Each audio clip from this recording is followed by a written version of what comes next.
দুনিয়ার মুসলমান,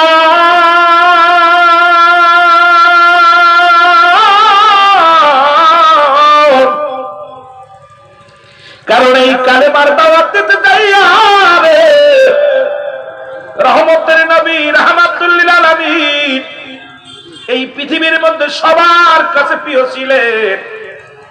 তৎকালীন জামানায় ইহুদিদের কাছে প্রিয়, নাসারাদের কাছে প্রিয়, মুসলমানদের কাছে প্রিয়, অমুসলমানদের কাছেও প্রিয়। যখনই নবী বলেছে লা ইলাহা নাই কোন ইলাহ ইল্লাল্লাহু আল্লাহ ছাড়া মুহাম্মাদুর রাসূলুল্লাহ সাল্লাল্লাহু আলাইহি ওয়াসাল্লাম, তখনই ঝামেলা শুরু হয়ে গেল। আর নবীজিকে কেউ বলছে আল আমিন, আর আল্লাহ তো বলেছে বায়ানব, উত্তম ব্যবহার, উত্তম আখলাক, উত্তম চরিত্র যা রাসূলুল্লাহর ভিতরে ছিল, যা পৃথিবীর মধ্যে মুসলমান এই গুণের গুণান্বিত রব্বুল আলামিন আমার নবীরে দিছে, যে গুণের গুণান্বিত যা পৃথিবীর মধ্যে অন্য কারোর ভিতরে দেন নাই। জোরে বলেন মারহাবা। এই কারণে আমার নবীকে আল আমিন প্রাপ্ত মুসলমান শোনা নাও। নবীজি যখনই শুরু করে দিলেন আশহাদু আল্লা ইলাহা ইল্লাল্লাহু ওয়াহদাহু লা শারীকা লাহু ওয়া আশহাদু আন্না মুহাম্মাদান আবদুহু ওয়া রাসূলুহু, বেজালটা তখনই শুরু হয়ে গেল। কারণ রহমতের নবী রাহমাতুল লিল আলামিন যখনই কালেমার দাওয়াত দেয়া শুরু করলো, এ মুসলমান গভীর মনোযোগ, রহমতের নবী এই পৃথিবীর মধ্যে যখনই দাওয়াত দেয়া শুরু করলো, আল্লাহ এ আল্লাহ দ্বিতীয় কেউ নাই। এ যুবক বাবারা দিলের কান্ডা লাগা শোনো, তৎকালীন জামানার মধ্যে এ মুসলমান একজন কাফের ইমানদার সরদার, ওনার নাম হলো ওলীদ। উনিও একটা পুতুল বানাইলেন, পুতুলটা বানাইয়া স্বর্ণ দিয়া রূপা দিয়া একটা পুতুল বানাইলেন। আর মুহাম্মাদের খোদা আল্লাহ আমার আপনার যে খোদা, মুহাম্মাদেরও সেই খোদা, কিন্তু ওলীদের সেই খোদা নয়। ওলী নিজে একটা পুতুল বানাইয়া খোদার ইবাদত বন্দেগী করতে লাগলো। এমন ভাবে স্বর্ণ দিয়ে রূপা দিয়ে একটা পুতুল বানাইয়া এই পুতুলের মধ্যে প্রতিনিয়ত সিজদায় লুটায়া পড়তো। আর রাত যখন গভীর হয়ে যেত, পুতুলের ভিতর থেকে আওয়াজ আসতো, ওলীদ রে আমি হলাম আসল খোদা, আব্দুল্লাহর বেটা মুহাম্মদ যে খোদার কথা বলে, আব্দুল্লাহর বেটা মুহাম্মদ একজন কাজ্জাব। সুতরাং পৃথিবীর মধ্যে আমি হলাম আসল খোদা, আমার কাছে যা চাইবা তাই পাবা, নগদ জান্নাত, নগদ বেহেশত, দুনিয়ার মধ্যে নগদ সব কিছু আমার কাছে পাওয়া যায়বা। তুমি আমার অনুকরণ করো, তোমার ভাই বন্ধু যারা আছে সবাইকে অনুসরণ করতে বলো। এ মুসলমান গভীর মনোযোগ, ওলীদ দিনে দিনে প্রতিবেশী যারা ছিল সবাই পুতুলের প্রতি আকৃষ্ট করে ফেলল। আর এই দেবতার সঙ্গে রাত যখন গভীর হয়ে যায়, ডাকতে বলে ও খোদা, যখন সিজদায় লুটায় পড়ে, অথচ আল্লাহ বলেন আমার আল্লাহর কোন ছেলে নাই, মেয়ে নাই। আমার সাথে পড়েন বিসমিল্লাহির রাহমানির রাহিম, কুল হুয়াল্লাহু আহাদ, আল্লাহুস সামাদ, লাম ইয়ালিদ ওয়া লাম ইউলাদ ওয়া লাম ইয়াকুল লাহু কুফুয়ান আহাদ। জোরে জোরে চিল্লায়া বলা যাবেন আল্লাহু আকবার। আর একটু জোরে জোরে চিল্লায়া বলেন আল্লাহু আকবার। আল্লাহ ডাকতে বলে বান্দারে শোনো,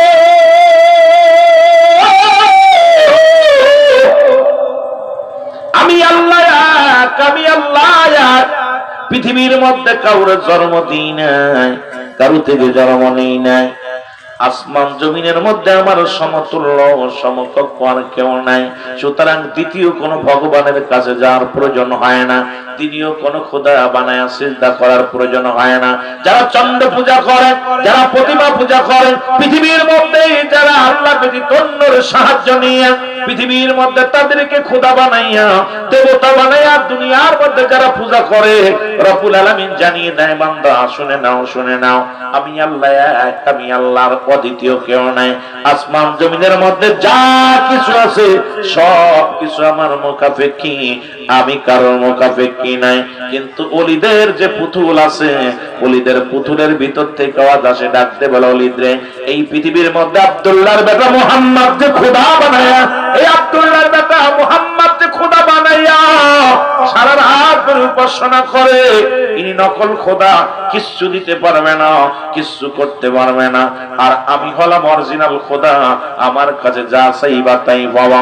দলে দলে মানুষ আসিয়া অলিদের খোদার কাছে বায়াত গ্রহণ করে, খোদা বইলা স্বীকার করে। যেমন এখন পশ্চিম দেশ থেকে একদল হাজির হয়েছে, তারা বলে লা ইলাহা ইল্লাল্লাহ মুহাম্মাদুর রাসূলুল্লাহ। এ মুসলমান শুনে নাও, তারা মুহাম্মাদুর রাসূলুল্লাহ বলে না। আজকে আমার বাংলাদেশে বেশিরভাগ এই বেনাফল যশোরের মধ্যে অধিকাংশ মসজিদের মধ্যে ঢুকে গেছে মুসলমান, বাড়ি বাড়ি ঢুকে গেছে। খুব সাবধান, তাদের আওয়াজটা হলো লা ইলাহা ইল্লাল্লাহ মুহাম্মাদুর রাসূলুল্লাহ। তারা কয় মুহাম্মদ নামে আর একজন নবী ছিল, আর শেষ নবী আহমদ, আর তার আগের নবী হলো মুহাম্মদ। সুতরাং আমরা সতর্ক থাকা লাগবে, ঈমানটা যেন নষ্ট না হয়। জোরে জোরে বলো আল্লাহু আকবার। খুব সাবধান। একদল বাইর হইছে বেনাফল দিয়া, ভারত থেকে একদল আসছে।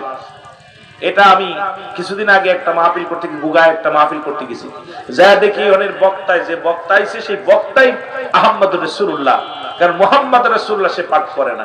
যাদের চিন্তা মুহাম্মদ ইনি হলো আহমদের আগের নবী, আর মুহাম্মদ হলো আহমদ হলো পরের নবী। নাউজুবিল্লাহ বলেন না।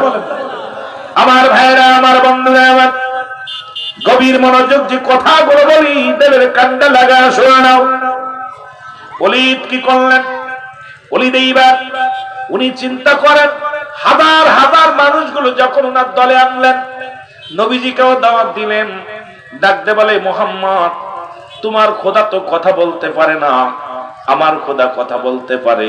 তুমি কেমন খোদার ইবাদত করো, তুমি কেমন খোদার উপাসনা করো, তুমি কেমন খোদার বন্দেগী করো যে খোদা তোমার সাথে কথা বলে না, আর আমার খোদা সবার সঙ্গে কথা বলে। জোরে বলেন নাউজুবিল্লাহ। বিশাল এক ময়দান বানানো হলো। এই ময়দানের ভিতরে নবীজির সঙ্গে নবীজিকে দাওয়াত দিলেন, আজকে যদি তোমার খোদা সঠিক হয়, তোমার খোদা কথা বলবে, আর আমাদের খোদা যদি সঠিক হয়, আমাদের খোদা কথা বলবে।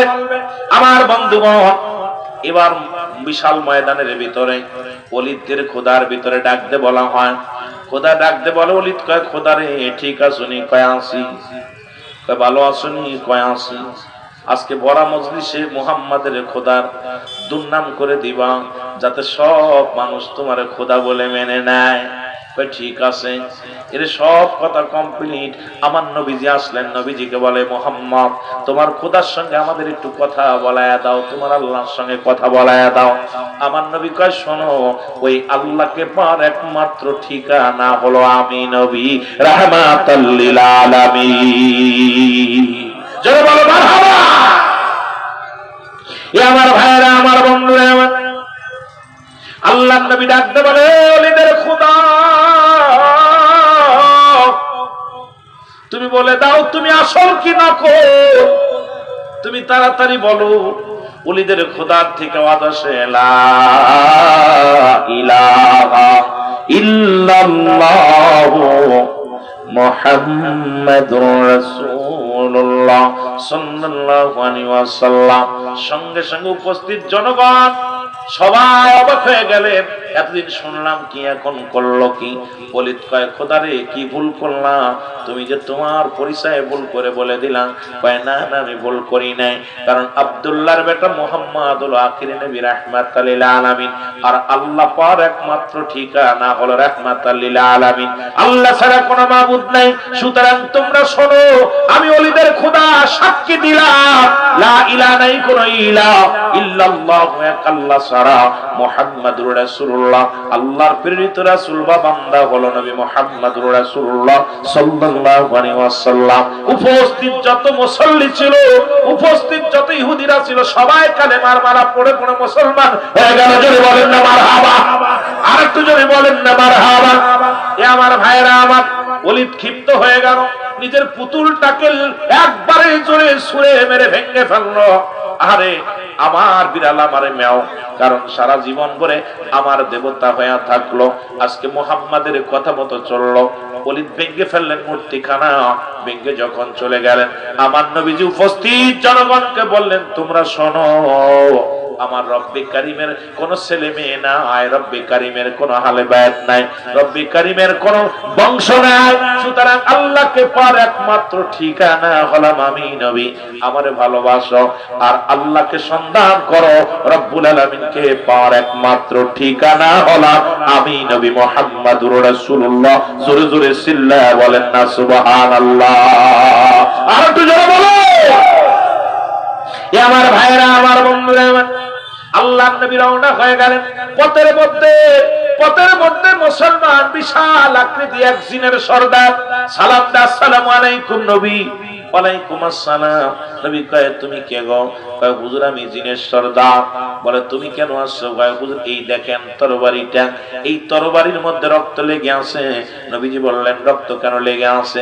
বলে, হুজুর একটু আগে ওলীদের পুতুলের মধ্যে যে দুষ্ট জিন প্রবেশ করেছিল, যিনি খোদা বলে দাবি করেছিল, তাকে চিরতরে বিদায় করে দিছি আমি, ইয়া রাসূলুল্লাহ ইয়া হাবিবাল্লাহ।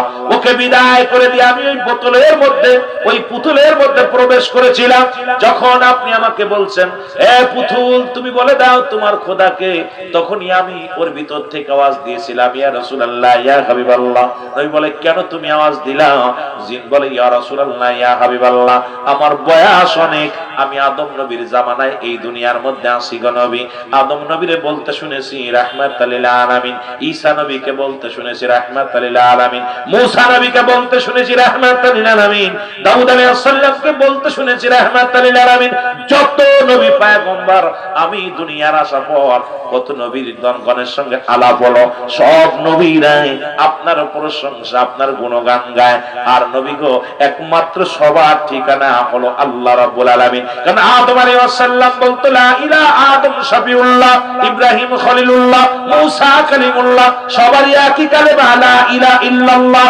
ঈসা রূহুল্লাহ, লা ইলাহা ইল্লাল্লাহ। মূসা কালিমুল্লাহ, লা ইলাহা ইল্লাল্লাহ। ইব্রাহিম খলিলুল্লাহ। নবী গো, সবারই তো একটা দাওয়াত ছিল, সেটা হলো আল্লাহ এক, অদ্বিতীয় কেউ নাই। আল্লাহর প্রেরিত রাসূলগুলো তারা দাবি করতে, ইয়া রাসূলুল্লাহ ইয়া হাবিবাল্লাহ। সুতরাং আমি জিন জাতির সরদার, মুরব্বী, সুতরাং ওই যে নাস্তিক তার জীবনের মতো চির বিদায় করে দিছি। জোরে বলা যাবে না মারহাবা। আরে আমার নবী যে শ্রেষ্ঠ নবী, জিন জাতু বুঝেছে, জিন জাতু ওই দুষ্টকে শেষ করেছে। কিন্তু আমার দেশের তথাকথিত কিছু মুনাফিক মার্কা মানুষেরা এখন আমার নবীর সম্মানের উপর আঘাত করে, নবীরে নিয়ে কষ্ট দেয়, আমার নবীরে নিয়ে কষ্ট দেয়, আমার নবী সম্পর্কে বাজে মন্তব্য করে আমার ভাইয়েরা। আর আমার নবীরে ওই যে কইলাম, একটা কথা বললাম, মুসলমান শুনে নাও, তাদের ভাষা আছে আহমদুর রাসূলুল্লাহ। যেমন নবীর দরবারে সালাম দিতেন, আপনারা অমুসলিম কখনো যদি কেউ থেকে থাকেন আমার কথায় কষ্ট পাবেন না। রাসূলুল্লাহর দরবারে কিছু মুসলিম গেলেন, সালাম দিলেন, আসসালামু আলাইকা। কি দিল? কথা বলেন না। সালাম দিছে, আসসালামু আলাইকা। এখন আপনারা যদি কেউ সালাম দেয়, আমরা চিন্তা করি, আরে হিন্দু মানুষ কত সুন্দর একটা সালাম দিল, খ্রিস্টান মানুষ কত সুন্দর একটা সালাম দিল, মুসলমানরা সালাম দেয় না। উনি দিল কি? আসসালামু আলাইকা। এর শাব্দিক অর্থ হলো তোমার মৃত্যু হোক। নবীর মৃত্যু কামনা করলেন কে? ইহুদিরা। খুব খেয়াল করবেন, কাফেররা কিন্তু প্রতি কি করেছিল? আসসালামু আলাইকা। নবী ভিতর থেকে ওয়াজ দিলেন, নবীজি বললেন, আলাইকা, যা বলেছে তোমার দিকে ফিরে যাক। এবার রাসূলুল্লাহ সাল্লাল্লাহু আলাইহি সাল্লাম যখন ভিতরে গেলেন, আম্মা জান আয়েশা সিদ্দিকা বলে, ইয়া রাসূলুল্লাহ ইয়া হাবিবাল্লাহ, ওই ইহুদি এসে আপনাকে কি বলেছে আপনি কি শুনছেন? নবী কয়, কি বলেছে? বলে, ইয়া রাসূলুল্লাহ ইয়া হাবিবাল্লাহ, আপনাকে তো সালাম দিল, অভিশাপ দিছে, আপনার মৃত্যু কামনা করছে। আমার নবীজি বলে, আয়েশা রে, তুমি কি শুনছো না? আমিও তার উত্তর দিয়ে দিছি। নবী আয়েশা বলেন, হুজুর কি উত্তর দিবেন? বলে, আমিও বলেছি আলাইকা, তুই যা বলেছিস তোর দিকে ফিরে যা। জোরে জোরে বলেন মারহাবা। সুতরাং ইহা দ্বারাও প্রমাণ হয় শুধু মিষ্টি কথা দিয়ে মুসলমানদের ধোঁকা দিতে চায় অমুসলিমেরা। সাবধান, অমুসলিমেরা মুসলমানদের ধোঁকা দিতে চায়। এই ধোঁকার মধ্যে যারা পা দিবে ঈমান আকীদা হারায় ফেলবে। মুসলমান শুনে নাও, শুনে নাও, কারণ ওই রকম অসংখ্য অমুসলিমেরা আছে কালেমা সুন্দর পড়ে, তারা 6টা কালেমা 5টা কালেমা মুখস্থ করেছে, বড় বড় সূরা আখিরাত তাদের মুখস্থ আছে, আসলে তাদের ঈমান নাই। ঈমান না থাকলে ও কোনো মুমিন হতে পারে না। আর যতক্ষণ পর্যন্ত মুমিন না হতে পারবে ওর কোনো ইবাদত রব্বি কারীমের দরবারে কবুল হবে না। জোরে বলেন ঠিক কি না? কথা ক্লিয়ার বোঝেন? একদম আমাদের সঙ্গে ওই রকম মেশবে, মিশা আপনার ক্ষতি করবে, কিন্তু তারা কখনো আপনার বন্ধু হতে পারে না। জোরে বলেন ঠিক কি না? হতে পারে? বন্ধু হতে পারে না। আমার ভাইরা, আমার বন্ধুরা আমার, এই জন্য মুসলমান আপনি ও বাবারা আমার গভীর মনোযোগ, আপনি সতর্ক থাকবেন, সবসময় জন্য সতর্ক থাকবেন। ইমানের প্রতি ইমান যদি চলে যায় জীবনটা সব বরবাদ হয়ে যাবে। মানব জীবনের অমূল্য সম্পদের নাম হলো মুসলমান ইমান, আর ব্যক্তির জীবনের অমূল্য সম্পদের নাম হলো রুহু। রুহুবিহীন যেমন বডির কোনো মূল্য নাই, রুহুবিহীন কোন বডির মূল্য নাই, ইমানবিহীন কোন আমলের মূল্য নাই। সুতরাং আমলটা এই পৃথিবীর মধ্যে যদি ঈমান না থাকে, ঈমান নামের বস্তু যদি না থাকে, সারা দিন বলে আমল করে লাভ নাই। রুহুবিহীন যেমন শূন্য বডি খানার কোনো মূল্য নাই, তদ্রূপ ঈমানবিহীন কোনো আমলের মূল্য নাই। এই জন্য রুহুবিহীন বডি আর ঈমানবিহীন আমল এক। জোরে বলেন ঠিক কি না? কথা কি বোঝেন? রুহুবিহীন বডির কোনো মূল্য নেই। যে হাদি ভাই মারা গেছে, ওনার বিদেশে নিয়ে গেছে চিকিৎসার জন্য, ভিতর থেকে বাতাসটা চলে গেছে আর ঢোকে নাই, এখন ওনাকে আবার ফিরে আনছে। তার মানে সব দেখতে শুনতে ভালো, একটা গুলি ঢুকছে মাথা দিয়ে। আমার বাবারা, বাতাসটা বাইর হয়ে গেছে আর সঙ্গে সঙ্গে মায়েত হয়ে গেছে নাম। এই ব্যক্তির আর কোনো মূল্য নাই। সবাই তার বিদায় করে দিবে, রাখার জন্য কেউ ব্যস্ত না। সবাই তাকে, সবাই হয় 2 ঘন্টা পরে নাই 2 ঘন্টা আগে, কিন্তু বিদায়ের জন্য সবাই ব্যস্ত। রাখবে? আপনি এখন চেয়ারম্যান সাহেব যদি মারা যায়, যতই আপনি ভালোবাসেন, সবাই বলে চেয়ারম্যান সাহেবের লাশটা আগামীকাল 10টায় জানা দিই, কেউ 11টায় দাও, কেউ 12টায় দাও, তবু কেউ বলবে না 2-4 দিন রেখে দিই, কেউ বলবে না। ছেলে বলবে তাড়াতাড়ি বিদায় করো, মেয়ে বলবে তাড়াতাড়ি বিদায় করো, সবাই গ্রামের মাতবাররা এসে বলে তাড়াতাড়ি বিদায় করো, কেউ রেখে দেওয়ার পক্ষে না। তদ্রূপ আপনার আমার জীবনের অমূল্য সম্পদের মালিক হলো রুহু। এই রুহুবিহীন বডির কোনো মূল্য নাই। যারা বলেন ঠিক কিনা? রুহুবিহীন বডির কোনো মূল্য নাই, ঈমানবিহীন কোন আমলের মূল্য নাই। ঈমান যদি না থাকে, এ মুসলমান শুনে নাও, সমস্ত আমলগুলো বরবাদ হয়ে যাবে। এই দাওয়াত দিতে দিতে রাসূলুল্লাহ পাক সাল্লাল্লাহু আলাইহি ওয়াসাল্লাম, খুব খেয়াল করবেন কথাগুলো আমার বাবারা আমার, নবীজি দাওয়াত দিতে দিতে রাহমাতাল লিল আলামিন মক্কি জীবনে দীর্ঘ নবুয়াতের 13টা বছর কাটাইলেন, অনেক নির্যাতন সহ্য করলেন। আমার নবীজি চোখের পানি ছেড়ে কাঁদতেন।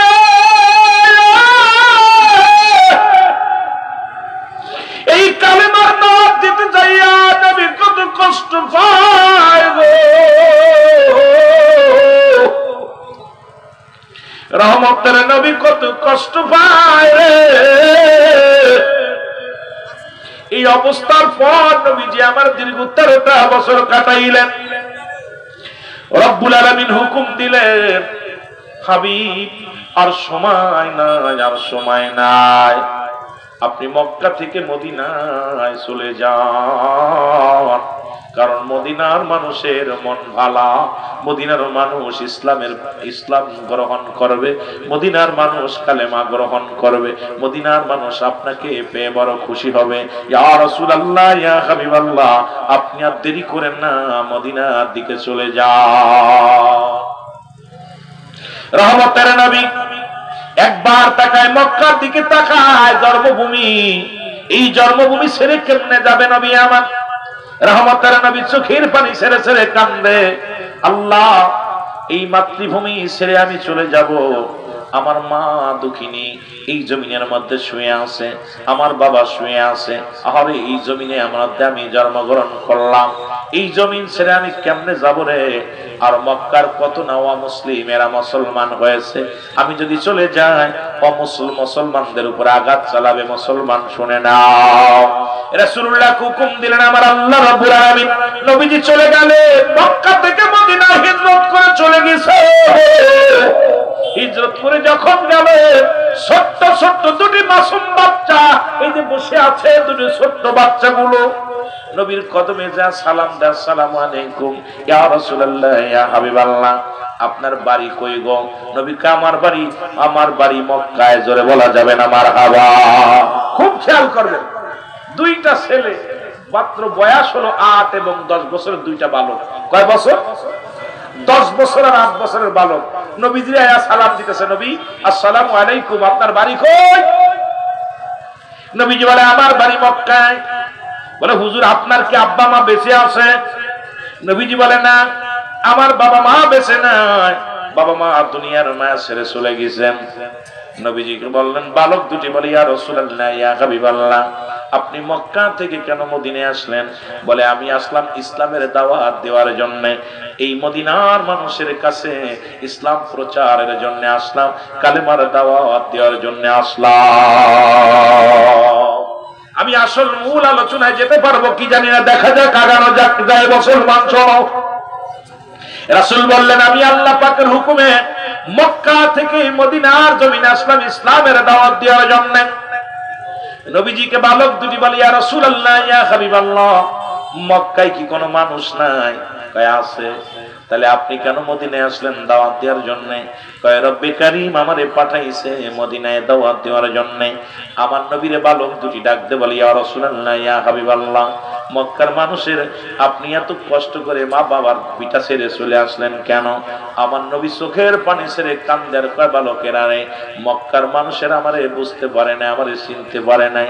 মক্কার মানুষেরা নির্যাতন করেছে, আঘাত করেছে, যারা মুসলমান হয়েছে তাদের উপরে নির্যাতন করেছে, অসংখ্য মুসলমানের বাড়ি ঘর দূর পুড়াইয়া দিছে। ইয়া রাসূলুল্লাহ ইয়া হাবিবাল্লাহ, নবী গো,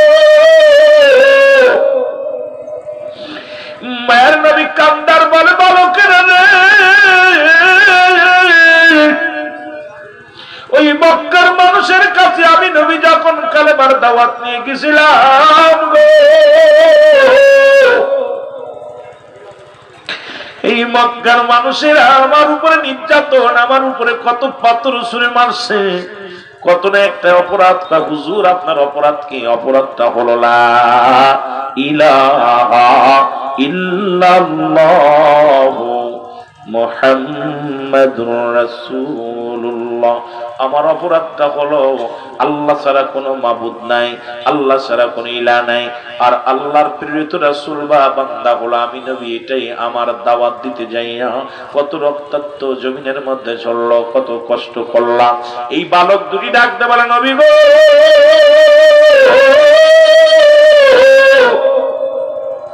এই মক্কার জমিনে সব চাইতে বড় কষ্ট কে দিয়েছে?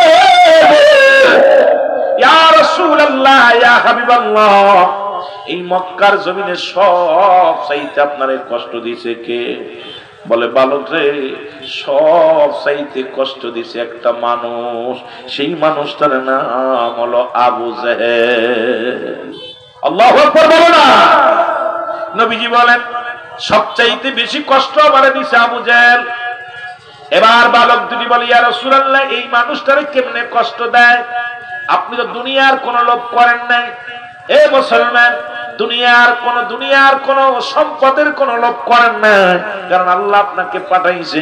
আপনি আসছেন, আপনি নিজেই তো বলেছেন হায়াতি খায়রুল লাকুম, নবীকে আমার হায়াতের জিন্দেগিটা আমার উম্মতের জন্য কল্যাণ স্বরূপ। ওয়া মামায়াতি খায়রুল লাকুম ওয়াফাতি খায়রুল লাকুম, নবী কয় উম্মতিরা রে, আমি নবী আল্লাহ পাক আমি নবীরে দুনিয়ার মধ্যে পাঠাইল আমার উম্মতের জন্য কল্যাণ স্বরূপ, আবার দুনিয়া থেকে বিদায় হয়ে গেলাম, এটা আমার উম্মতের জন্য কল্যাণ স্বরূপ। জোরে জোরে বলো মারহাবা।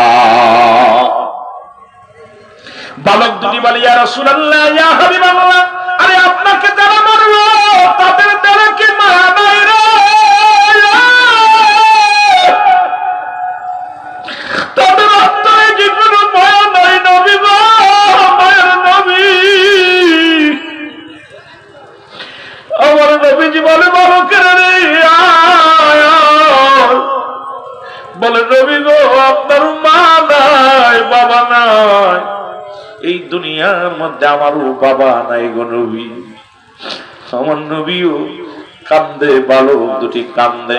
নবী দাওয়াতের কাজ শুরু করলেন, বালক দুটি দুই ভাই প্রতিজ্ঞা করলেন। হযরত মুআজ রাদিয়াল্লাহু তাআলার কলিজার দুটি সন্তান প্রতিজ্ঞা করলেন, দুই ভাই প্রতিজ্ঞা করে, ভাই রে যদি কোনোদিন সুযোগ পায় আবু জেহেলকে চির বিদায় করে দিব আমরা দুই ভাই। কারণ আবু জেহেল আমার নবীরে কষ্ট দিয়েছে, আমার নবীরে কান্দাইছে, আমার নবীর চোখে পানি ফেলাইছে। সুতরাং আমরা দুই ভাই প্রতিজ্ঞা করলাম, যদি কোনোদিন যদি সুযোগ পায়, যদি এমন অবস্থা হয়, আবু জেহেলকে চির বিদায় করে দিব। জোরে বলেন মারহাবা। ছোট্ট দুটো বালক, 8 বছর 10 বছর বয়স। কয় বছর? কথা বলেন, কয় বছর? 8 বছর আর 10 বছর, আপন দুই ভাই। এদিকে নবী মদিনার বুকে কালেমার দাওয়াত শুরু করলেন, তিলে তিলে দাওয়াত দেওয়া শুরু করলেন। রাসূলুল্লাহ দাওয়াত দেন, আর মানুষ দলে দলে ইসলাম ধর্ম কবুল করে। দিনে দিনে একবারে আজকে প্রতিজ্ঞা করো, কষ্ট করো যুবক ভাইরা, শোনায় না। কত ঘাত প্রতিঘাতে নবী আগাইতে লাগলেন, কিন্তু ইহুদি খ্রিস্টানরা মানতে পারে নাই, কাফেররা মানতে পারে নাই। দিনে দিনে মুসলমানদের বাড়ি ঘর পুড়িয়ে দেওয়া শুরু করলো, মুসলমানদের ঘর দরজা লুট করা শুরু করলো, মুসলমানদের নির্যাতন করা শুরু করলো, মুসলমানদের বাড়ি ঘর দর পুরা শেষ করে দেওয়া শুরু করলো, মুসলমানদের জিন্দা মাটি দেওয়া শুরু করলো। নবীর কাছে প্রতিনিয়ত খবর আসে, ইয়া রাসূলুল্লাহ, ইয়া হাবিবাল্লাহ, অমুক জায়গা অমুক মুসলমানদের কাফেররা হত্যা করে ফেলেছে, অমুক জায়গা এই কাজ করেছে। আমার নবী কান্দার ডাক দিয়ে বলে, আল্লাহ রব্বুল আলামিন, এইভাবে যদি মুসলমানদেরকে শেষ করে দেয়া হয়, এইভাবে যদি ঈমানদারদের শেষ করে দেয়া হয়, তোমার দ্বীনের দাওয়াত আমি কাদের কাছে দিব? আর তোমার দ্বীন কারা প্রচার করবে? আল্লাহ, তোমার নাম নিশানা যারা মিশিয়ে দিতে চায়, রব্বুল আলামিন আমাকে তুমি ধৈর্য ধারণ করার তৌফিক দান করো, ইসলামের বিজয় দাও, ইসলামের শক্তি দাও, ইসলাম যেন জিন্দা হয়। গোটা মক্কা মদিনায় নয়, গোটা পৃথিবীর জন্য, পৃথিবীর বুকে যেন ইসলামের পতাকা পথ করে ওড়ে। জোরে জোরে বলো মারহাবা। রাসূলুল্লাহ দোয়া করলেন, আমার বাবারা শুনে নেন, আমার বন্ধুগণ আমার। সুতরাং এত বড় সুযোগ আমরা পাইলাম। এই দুনিয়ার মধ্যে কদিন থাকবো? থাকার জায়গা না। এই দুনিয়ার মধ্যে আসার একটা সিরিয়াল আছে, যার কোনো সিরিয়াল নাই। দেখা যায় বাবা জিন্দা, সন্তান দুনিয়ার মধ্যে নাই, সন্তান জিন্দা, বাবা দুনিয়ার মধ্যে নাই। বাবার কাঁধে সন্তানের লাশ, সন্তানের কাঁধে বাবার লাশ। কখন যেন কি হয়ে যায় কেউ বলতে পারি না, কারণ পরবর্তী সময় আপনার আমার জন্য কি নিয়ামত বয়ে আনতেছে আপনি নিজেও জানেন না, আমিও জানি না। কারণ এখানে আসছি জীবিত অবস্থায় বাড়ি ফিরে যাব কেউ বলতে পারি না, কারণ মালাকুল মউত আমার আপনার জন্য পথের মধ্যে অপেক্ষা করতে পারে। জোরে বলেন ঠিক কিনা বন্ধুগণ আমার। এই জন্য আমি আপনাদেরকে বলি, যতক্ষণ সময় পাবেন বেশি বেশি করে তওবা করবেন।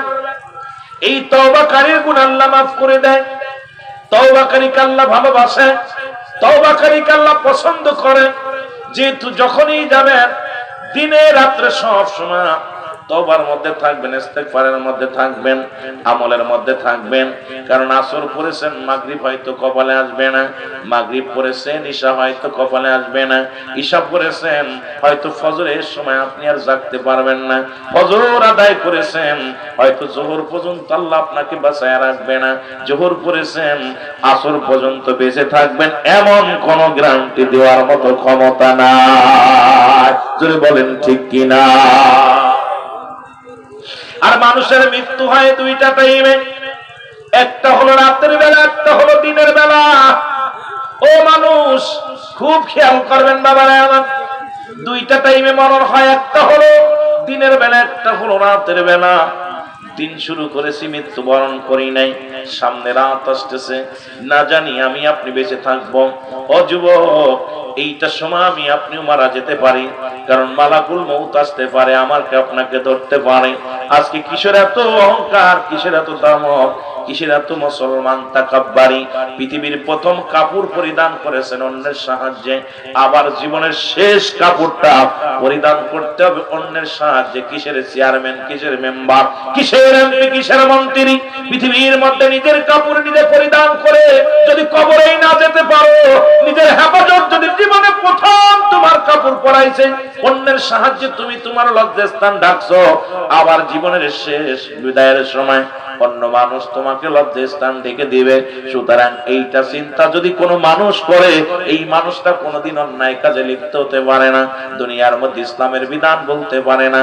আর এই কোরআনের শান, কোরআনের মান, হাদিসের মান, এগুলোর প্রতি অবমাননা করা কোশ্চিন কালেও সম্ভব হবে না। জোরে বলেন ঠিক কিনা? আর একটু জোরে জোরে চিল্লায় বলেন ঠিক কিনা? এই মুসলমান গভীর মনোযোগ। এই বর্তমান খুব মুসিবতের জামানা। কথাগুলো আমি আলোচনা শুরু করি, আগে একটু আগা যায়। মুসিবতের জামানা, বিপদের জামানা। এই জামানা ঈমান নিয়ে কবরে যাওয়া বড় দুরুস্কার। কারণ এই তসবির সুতা যেমন ছিঁড়ে যাবে, মুসলমান লিখে নেন, সুতা যখন ছিঁড়ে যাবে, মালা যেমন ধরে রাখা যাবে না, তদ্রূপ যারা তসবি পড়েন বয়া বয়া, এক পাশে যদি ছিঁড়ে যায়, দেখবেন ধরলে সব মালাগুলো ঝরে যায়। ঠিক কিয়ামতের আগে এই শেষ জামানার উম্মতের উপরে একটার পর একটা বিপদ আসবে, একটা গজব আসবে, একটা গজব আসবে, একটা বিপদ আসবে। এই বিপদগুলো একমাত্র শান্তি পাবে ঈমানদারেরা, যারা ঈমান আনয়ন করে রব্বে কারীমের প্রতি গোলামি করে। রব্বুল আলামিনকে গোলামি হিসেবে মুসলমান শোনো, রব্বুল আলামিনকে মালিক হিসেবে আমি আপনি গোলাম হিসেবে যদি রব্বে কারীমের গোলামি করতে পারি, এই মানুষগুলো একমাত্র রহমত প্রাপ্ত পাবে, আর সব হালাক হয়ে যাবে। জোরে জোরে চিল্লায় বলেন ঠিক কিনা? এ দুনিয়ার মানুষ গভীর মনোযোগ। যে কথাগুলো বলি একটু লক্ষ্য করবেন। এই যে আজকে কোরআনের মধ্যে ভুল ধরা শুরু করছে, যদিও তাফসীর মাহফিল, কোরআনের মধ্যে আমার দেশের অসংখ্য উলামায়ে বলতেছে কোরআনের ভিতরে ভুল আছে। আমার আল্লাহ বলেন, যালিকাল কিতাবু লা রাইবা ফীহি, কোন সন্দেহ নাই, কোন সন্দেহ নাই কিতাবের মধ্যে। রব্বুল আলামিন ডাকতে বলেন, পৃথিবীর মধ্যে যত গ্রন্থ আছে, যত কিতাব আছে, সব কিছুর ভিতরে ভুল থাকতে পারে মুসলমান, কিন্তু কোরআনুল কারীমের মধ্যে আজ পর্যন্ত একটা জবর, একটা জের, একটা মুসলমান নোক্তা পৃথিবীর কেউ ভুল ধরতে পারবে না, ভুল করাতে পারবে না। কারণ সম্ভব নয়। কারণ এই কোরআন আসছে, যদি সবাই বলে সর্বজননীর জন্য কোরআন, আমি বলি না বাবা না। যদি সর্বজননীর জন্য হতো, কোরআনকে মেনে বুকে ধারণ করে জীবন যাপন করত। আল্লাহ বলেন এটা মানবে কারা, এটা বুঝবে কারা? আল্লাহ বলেন হুদাল লিল মুত্তাকিন, একমাত্র হেদায়েত প্রাপ্ত বান্দাদের জন্য কোরআন। জোরে বলো মারহাবা, আর জোরে বলো আল্লাহু আকবার। এখন হেদায়েত প্রাপ্ত বান্দাদের জন্য যদি কোরআন হয়, আমি কেন মানবেন না? কিছু মানুষ কোরআনের আইন মানে, কিছু মানুষ মানে না। কিছু মানুষ কোরআন বোঝে, কিছু মানুষ বোঝে না। কিছু মানুষ কোরআন অবমাননা করে। এর একটাই কারণ হলো, এই মানুষগুলো পৃথিবীর মধ্যে মানুষের মধ্যে আছে, ইমানদারের মধ্যে নাই। যদি ইমানদার হতো, এই কোরআনের প্রতি সম্মান, কোরআনের প্রতি ভালোবাসা বেড়ে যেত। জোরে বলেন ঠিক কিনা? যেটা তৎকালীন জামানার মধ্যে ছিল। আল্লাহ বলেন অমিনান নাস, মানুষের মধ্যে মায়াকুল তারা বলবে আমার না, তার ঈমান আনছে বিল্লাহি, আল্লাহর প্রতি, অমিনা অমিনা আখিরাতের প্রতি বিশ্বাস স্থাপন করেছে। ওমা হুম বিমুমিনিন, আল্লাহ বলে ইমাম, আমার আল্লাহ ডাকতে বলে শুনে নাও, নাস শব্দের অর্থ হলো মানুষ। এই মানুষের মধ্যে ধোঁকাবাজ, মানুষের মধ্যে দাগাবাজ, মানুষের মধ্যে মুনাফিক, মানুষের মধ্যে বেঈমান গুলো আছে। যেটা তৎকালীন জামানার মধ্যে ছিল, এখনো আছে কি নাই? এজন্য বলেন আছে কি নাই? এখনো অসংখ্য মুনাফিক, অসংখ্য কোরআনের প্রতি অবমাননাকারী এখনো বাংলার জমিনে আছে, পৃথিবীর জমিনে আছে। আমার বাবারা এই জন্য আল্লাহ কয় হাবিবরে, ওই মানুষের মধ্যে একদল মুনাফিক আছে, তারা রাসূলের কদমের মধ্যে যাইতো, রাসূলকে তারা নবী বলে মানতো, নবীর কাছে যায় অনেক ভালো ভালো কথাগুলো বলতো, আবার রাসূলের কাছ থেকে ফিরে এসে আবার তাদের পূর্ব বাপদাদার ধর্মগুলো পালন করতো। জোরে বলেন ঠিক কিনা? আর একটু জোরে বলেন ঠিক কিনা? সুতরাং এই কোরআনটা এত বড় দামি, যেটার মধ্যে একটা হরফ পড়লে 10টা নেকি, যেটার পৃথিবীর এমন কোন কিতাব নাই যা পড়লে নেকি আছে, কিন্তু কোরআনুল কারীম পড়লে নেকি। মুসলমান শুনে নাও, এটাকে ভালোবাসলে নেকি, এটাকে মহব্বত করলে নেকি। যদি কোরআন শরীফ পড়তে না পারো, বুকের সঙ্গে ধরো, এটাও সব, এটাও নেকি। জোরে জোরে বলেন মারহাবা। আর একটু জোরে জোরে চিল্লায় বলা যাবেন আল্লাহু আকবার। একটু মহব্বতের সঙ্গে জিকির করেন লা ইলাহা। বাদান একটু জোরে জোরে কইতে হবে, এরকম বোবা মানুষ এত বাস করে শান্তি পাতাম না। এই লা ইলাহা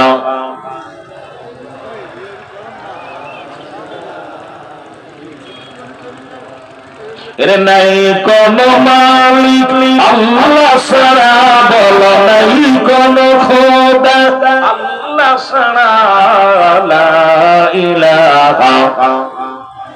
আরো জোরে জোরে বললেন লা ইলাহা।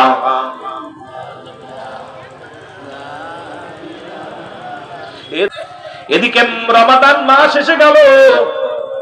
রমাদান মাস আমরা তো ভালো মন্দ খায় রোজা থাকতে পারি না। রাসূলের সাহাবীরা কেউ একটা খুরমা খেয়ে রোজা রাখে, কেউ একটা খেজুর খেয়ে রোজা রাখে, কেউ মুসলমান পানি খেয়ে রোজা রাখে। সারাদিন ওই রকম সিয়াম সাধনা করে। নবীজি কাছে যারা আসে সবাই তো এরকম। নবীজি জিজ্ঞাসা, তুমি কি খাইছো? বলে হুজুর আজকে একটা খুরমা খেয়ে রোজা আছি। তুমি কি খেয়েছো? বলে আজকে একটা খেজুর খেয়ে রোজা আছি। বলে তুমি কি খেয়েছো? বলে হুজুর কিচ্ছু দানা পানি খাই নাই, রোজা আছি। কারণ আমার নবীরে ভালোবাসতো। আল্লাহর গোলাম যারা, এমন গোলাম ছিল পৃথিবীর মধ্যে, তারা এই দুনিয়ার মুখাপেক্ষী ছিল না। আমার বাজানেরা লক্ষ্য করে শুনবেন, আমার নবীজি রাহমাতুল লিল আলামিন এইভাবে দিন চাইতে গেল, চাইতে চাইতে আর রমাদান মাস যখন আসলো,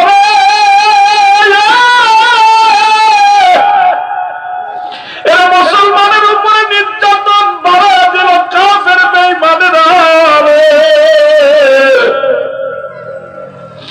আমার নবীর পাগল ধরে দিবালয়ে আঘাত করা শুরু করলো। আমার নবী কান্দার বলে, রব্বে কারীম, একেতে মায়ের রমাদান মাস, আমার সাহাবীরা আল্লাহ মুসলমানের অনেকে না খেয়ে রোজা আছে, এই অবস্থার পরে কাফের বেঈমানের আঘাত করে না। আমার আল্লাহ কয় জিবরিল তাড়াতাড়ি যাও, আমার হাবিবকে জানাও দাও। আর বসে থাকার সময় নয়, বাতিলের বিরুদ্ধে জিহাদ ঘোষণা করতে হবে। জোরে জোরে চিল্লায় বলা যাবে না মারহাবা।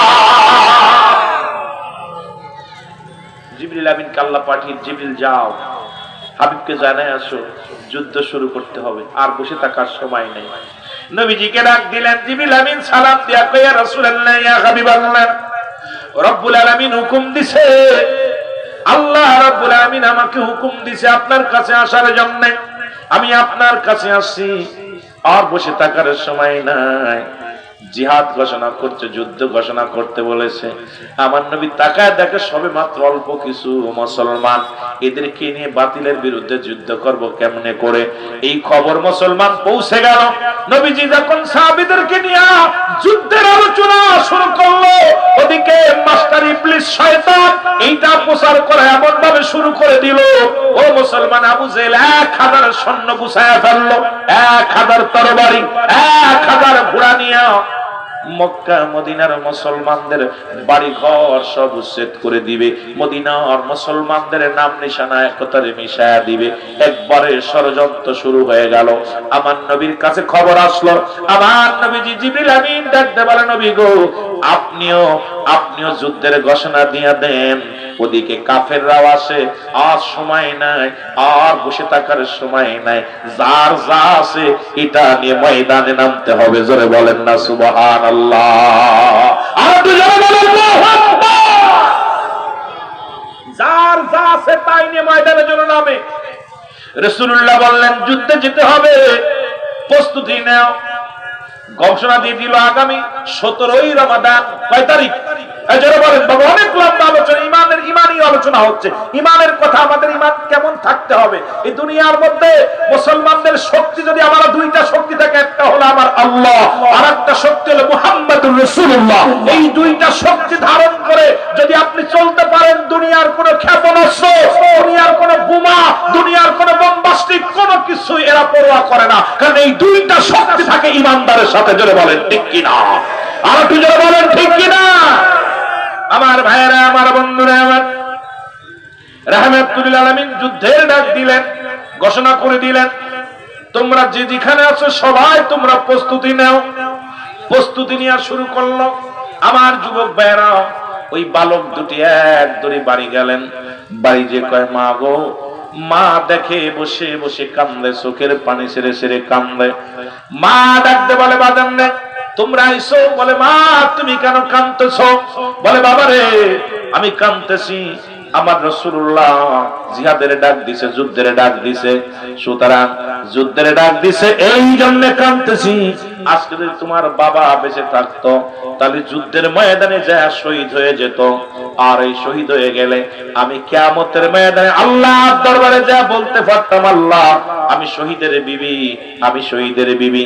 সুতরাং আজকে যুদ্ধের ময়দানে যেতে পারলাম, তোমার বাবা যেতে পারলো না, তোমার বাবা শহীদ হইতে পারলো না, আমি শহীদের বিবি হয়ে উঠতে পারলাম না। সুতরাং আমার বাবারা, আমার বন্ধুরা, আমার এই জন্য আমি কাঁদতেছি যে আমার স্বামী যদি যুদ্ধের ময়দানে যে শহীদ হয়ে যেত তাহলে আমার জীবনটা বড় ধন্য হতো, আমি শহীদের বিবি হয়ে উঠতে পারতাম। কিন্তু আমার তো আজকে স্বামী বেঁচে নাই। ছেলে দুটি বলে মা আমরা যাব যুদ্ধের ময়দানে। মা বলে বাজান রে তোমরা ছোট্ট মানুষ, তোমরা যেতে পারবা না। ছেলে দুটি ডাকতে বলে মা আমরা ছোট হলো, আমার আল্লাহ তো ছোট না, শুধু হুকুম দাও আমরাও যুদ্ধের ময়দানে যাই শাহাদাতের পেয়ালা পান করব, তুমি যাতে আল্লাহর দরবারে দাঁড়ায়া বলতে পারো আমি শহীদের মা ছিলাম, আমি দুইটা শহীদের মা ছিলাম। জোরে বলেন মারহাবা। রাসূলের ভালোবাসার তামান্না দেখেন নাকি আমার ভাইরা, আমার বন্ধুরা, আমার গভীর মনোযোগ। ও যুবক দিলের কান্ডা লাগা শুনে নাও। এবার রাসূলুল্লাহ যুদ্ধের ডাক দিলেন। ডাক দেওয়ার পর আবাল বৃদ্ধ সব দলে দলে লাইনে দাঁড়ায় গেলেন যুদ্ধের ময়দানে যাওয়ার জন্য। আজকে যেমনি মাহফিলে প্রস্তুতি নিয়ে আসছে, খুব খেয়াল করবেন কথাগুলো। আর ওই বালক দুটি মায় হুকুম দিলেন, দুই ভাই আনন্দে চলে আসলেন, কারণ যাবে যুদ্ধের ময়দানে যাবে। নবীজি ডাক দিলেন, ডাক দেওয়ার পর তাকায় দেখে ন্যাংরা নোলা কানা বোবা সব লাইনে দাঁড়ায় গেছে। নবীজি দাঁড়ায় চিন্তা করে আরে যুদ্ধের ময়দানে সেনা পাঠাইব, এগুলো বোবা হলে চলবে না, খুড়া হলে চলবে না, কানা হলে চলবে না, সুন্দর যুবক গুলো লাগবে যুদ্ধের ময়দানে। কিন্তু এই যারা লাইনে দাঁড়াইছে একটাও নেওয়া যাবে না। নবীজি বললেন আমি লাইনে, তোমরা আসছো কিসের জন্য? বলে ইয়া রাসূলুল্লাহ, ইয়া হাবিবাল্লাহ, আমরা যুদ্ধে যাব, কারণ বাতিলের সঙ্গে যুদ্ধ হবে, আমরা জীবন দেওয়ার জন্য প্রস্তুতি আছি। আমার নবী কয় তোমরা আবেগ দিয়ে কাজ হবে না, কারণ তখন মুসলমানদের কাছে অস্ত্রের সংখ্যা হলো মাত্র 8টা। কয়টা? মুসলমানদের অস্ত্র হলো কয়টা? জোরে বলেন কয়টা? 8টা হলো তরবারি, ঘোড়া হলো মাত্র 2টা। কয়টা? ঘোড়া হলো 2টা। প্রথম যুদ্ধের কথা আমি বলে যাই একটু, মুসলমানদের ইমানি আলোচনা, যদিও লম্বা আলোচনা করতে গেলে আপনারা বুঝতে পারবেন। 2টা ঘোড়া আর 8টা হলো তরবারি, এটা নিয়ে যুদ্ধের ময়দানে যাবে। আমার নবীজি চোখের পানিগুলো ছেড়ে কান্দে। আল্লাহ ওদিকে সৈন্য হলো কাফের সৈন্য 1000, 1000-এর সৈন্য হলো কাফেররা, 1000 তরবারি, 1000 অস্ত্র তাদের হাতের মধ্যে। আমার সৈন্য তো সামান্য, অস্ত্র হলো মাত্র 8টা, 2টা হলো মাত্র ঘোড়া। এটা নিয়ে যুদ্ধের ময়দানে আমি কেমন করে যাব গো আমার আল্লাহ? আমার আল্লাহ পাক জিবরিলকে পাঠিয়ে দিব, ও জিবরিল আমার হাবিবরে বলো যুদ্ধের জন্য একদম প্রস্তুতি হবে। আগামী 17 তারিখে যুদ্ধ শুরু হয়ে যাবে, 17ই রমজান, এই রমাদানে যুদ্ধ শুরু হয়ে যাবে, আর দেরি করা যাবে না। তুমি বলো আমার হাবিবকে যেন মানসিক শারীরিক সব দিক থেকে প্রস্তুতি নিতে জোরে জোরে চিল্লা বলা যাবে না মারহাবা। প্রস্তুতি প্রস্তুতি নিয়ে আনিছে, একদম সম্পূর্ণ যুদ্ধে যাবে। আমার বাবারা, নবীজি যখন ডাক দিছে, সব মানুষ এইরকম কাতার বন্দী হয়ে গেছে, সবাই যুদ্ধে যাবে। দুইটা বালক আয়া দেখে, নবীজি বলতেছে যারা বালক আছো তারা বাদ, যারা খুড়া আছো তারা বাদ, যারা বুবা আছো তারা বাদ, যারা ল্যাংডানুলা আছো সব বাদ, কারণ যুদ্ধের ময়দানে সেনা নিব, এগুলো তরতাজা ভালো গায়ে বল দরকার। দুই ভাই পাশে দাঁড়ায় চিন্তা করে, হারে আমরা দুই ভাই বাদ, কারণ নবী তো বালকদের নেবে না, কিভাবে যাওয়া যাবে? আবু জেহেলকে কেমনে মারা যায়? এই বদমাইশটা ইসলামের শত্রু, একে কিভাবে মারা যায়? আমরা যেতে না পারি, কেমনে মারবো? দুই ভাই যুক্তি করতেছে। দুই ভাই যুক্তি করে দাঁড়াইয়া, আমার বন্ধুগণ, আমার আদাম পড়ে গেছে, আস্তে আস্তে দিবা না, ছেড়ে দিবে। 25,000 না কত? 25। ওয়াজ তো একটাই করতে পারলাম, যুবকদেরই এক ইমান তাজা করতে পারলাম না। ইমানের ওয়াজ করতে ইমানই তাজা করতে পারলাম না, তারপরে আমলে কোনে যাবো? একটু মহব্বতের সঙ্গে জিকির করেন, লা ইলাহা। আপনারা একটু জিকির করেন, তাহলে আপনার যান ভিতরে যান। এই যান কমিটির ভাইরা, একটু মসজিদ উন্নয়ন পরিকল্পনা মাহফিল যা দিবেন হাতে একটু দয়া করে দিয়ে দেন ভাই। আর তারপরে বাকিটুকু আমি বলতেছি, কথা সময় পেলে ইনশাল্লাহ বলবো। লা ইলাহা, আরো জোরে লা ইলাহা, মহব্বত লা ইলাহা, লা ইলাহা ইল্লাল্লাহ, লা ইলাহা। খুদবি রহমাতুল্লাহ বান করে, দুনিয়ার মানুষ শোনো, বান্দা যখন কবরের ভয়ে, জাহান্নামের ভয়ে ওই জান্নাতের বাগান খানা করে ধরল, সঙ্গে সঙ্গে আঁকড়ে ধরিয়া যখন খাস তওবা করে আল্লাহ বলে ডাক দেয়, রব্বুল আলামিন বান্দার জীবনের সমস্ত গুনাহগুলো মাফ করে দেয়। জোরে জোরে চিল্লায় বলা যাবে না মারহাবা।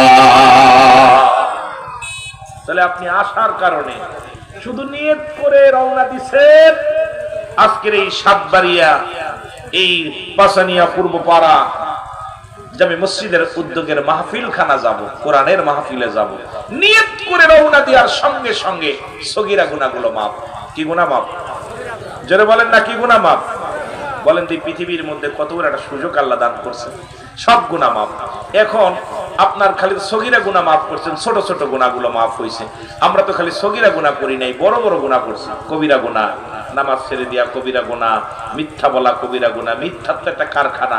এখন আপনি যদি হুজুররাও মিথ্যা কথা বলে, যদি বলেন যে কোনো হুজুর যদি বলি না, আমি ওটা হলো আর একটা বাটপার, আমারে কইলে ভাই কই আছেন? এই তো আপনাদের বাড়ির সামনে, দেখা যায় 3 কিলো দূরে আছি। যদি কোন ঠিক কিনা আছে না বাবা? সবাই মিথ্যার একটা কারখানা খুলছে সংলাপ। এখন এই দেশে একটা মিথ্যার কারখানা আছে, এড়ালো মোবাইল। যদি বলেন ঠিক কিনা? এটা দিয়া আপনি কইছেন কই আছেন, ঘরের মধ্যে হইয়া কয় বাজার দিয়ে ঘুরতেছি। যেরকম ঠিক কিনা বোঝা যায় যে কিনা কি কইতেছে। এখন খুব মানে মিথ্যার একটা কারখানা এটা। আমার বাবারা, মিথ্যা বলা কি কবিরা গুনাহ, সমস্ত পাপের মা হলো মিথ্যা। আর এই মিথ্যাটা, একটা মিথ্যা রাখতে যায় 1000টা মিথ্যা বলা লাগে, ঠিক কিনা? এই কথা বলেন না, মিথ্যা। আপনারা আমার কথা বোঝেন? তাহলে আওয়াজ দিবেন, কথার ভিতরে আওয়াজ দিবেন। আর এই ফাঁকা জায়গা পুরা করে বসেন, যাতে বাইরের লোকে বসতে পারে। একটু আগে আসেন না।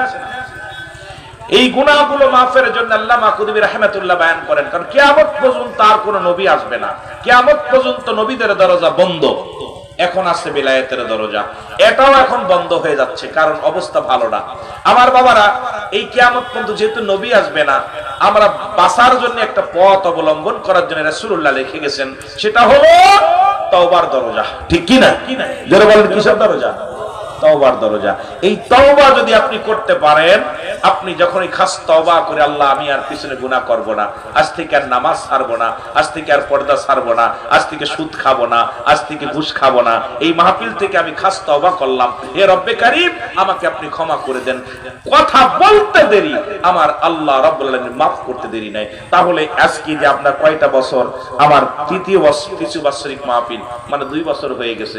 এই 2 বছরের মধ্যে যদি গুনাহ মাফ না করে কবর যে চলে গেছি যারা, আমি মনে করি তাদের কপাল খারাপ। এখানে আসার কারণে সগীরা গুনাহ মাফ হলো, তওবা করে দোয়া করার কারণে কবিরা গুনাহ মাফ হলো। এখন আল্লাহ আমাদের জন্য মাসুমের মাসুম বানায় কবরে নিয়ে যায়। জোরে বলেন ঠিক কিনা? আমার বন্ধুগণ, আমার সুতরাং এত বড় সুযোগ আমরা পাইলাম। এই দুনিয়ার মধ্যে কদিন থাকবো, থাকার জায়গা না। এই দুনিয়ার মধ্যে আসার একটা সিরিয়াল আছে, যার কোনো সিরিয়াল নাই। দেখা যায় বাবা জিন্দা, সন্তান দুনিয়ার মধ্যে নাই। সন্তান জিন্দা, বাবা দুনিয়ার মধ্যে নাই। বাবার কাঁধে সন্তানের লাশ, সন্তানের কাঁধে বাবার লাশ। কখন যেন কি হয়ে যায় কেউ বলতে পারি না। কারণ পরবর্তী সময় আপনার আমার জন্য কি নিয়ামত বয়ে আনতেছে আপনি নিজেও জানেন না, আমিও জানি না। কারণ এখানে আসছি জীবিত অবস্থায় বাড়ি ফিরে যাব কেউ বলতে পারি না। কারণ মালাকুল মউত আমার আপনার জন্য পথের মধ্যে অপেক্ষা করতে পারে। জোরে বলেন ঠিক কিনা?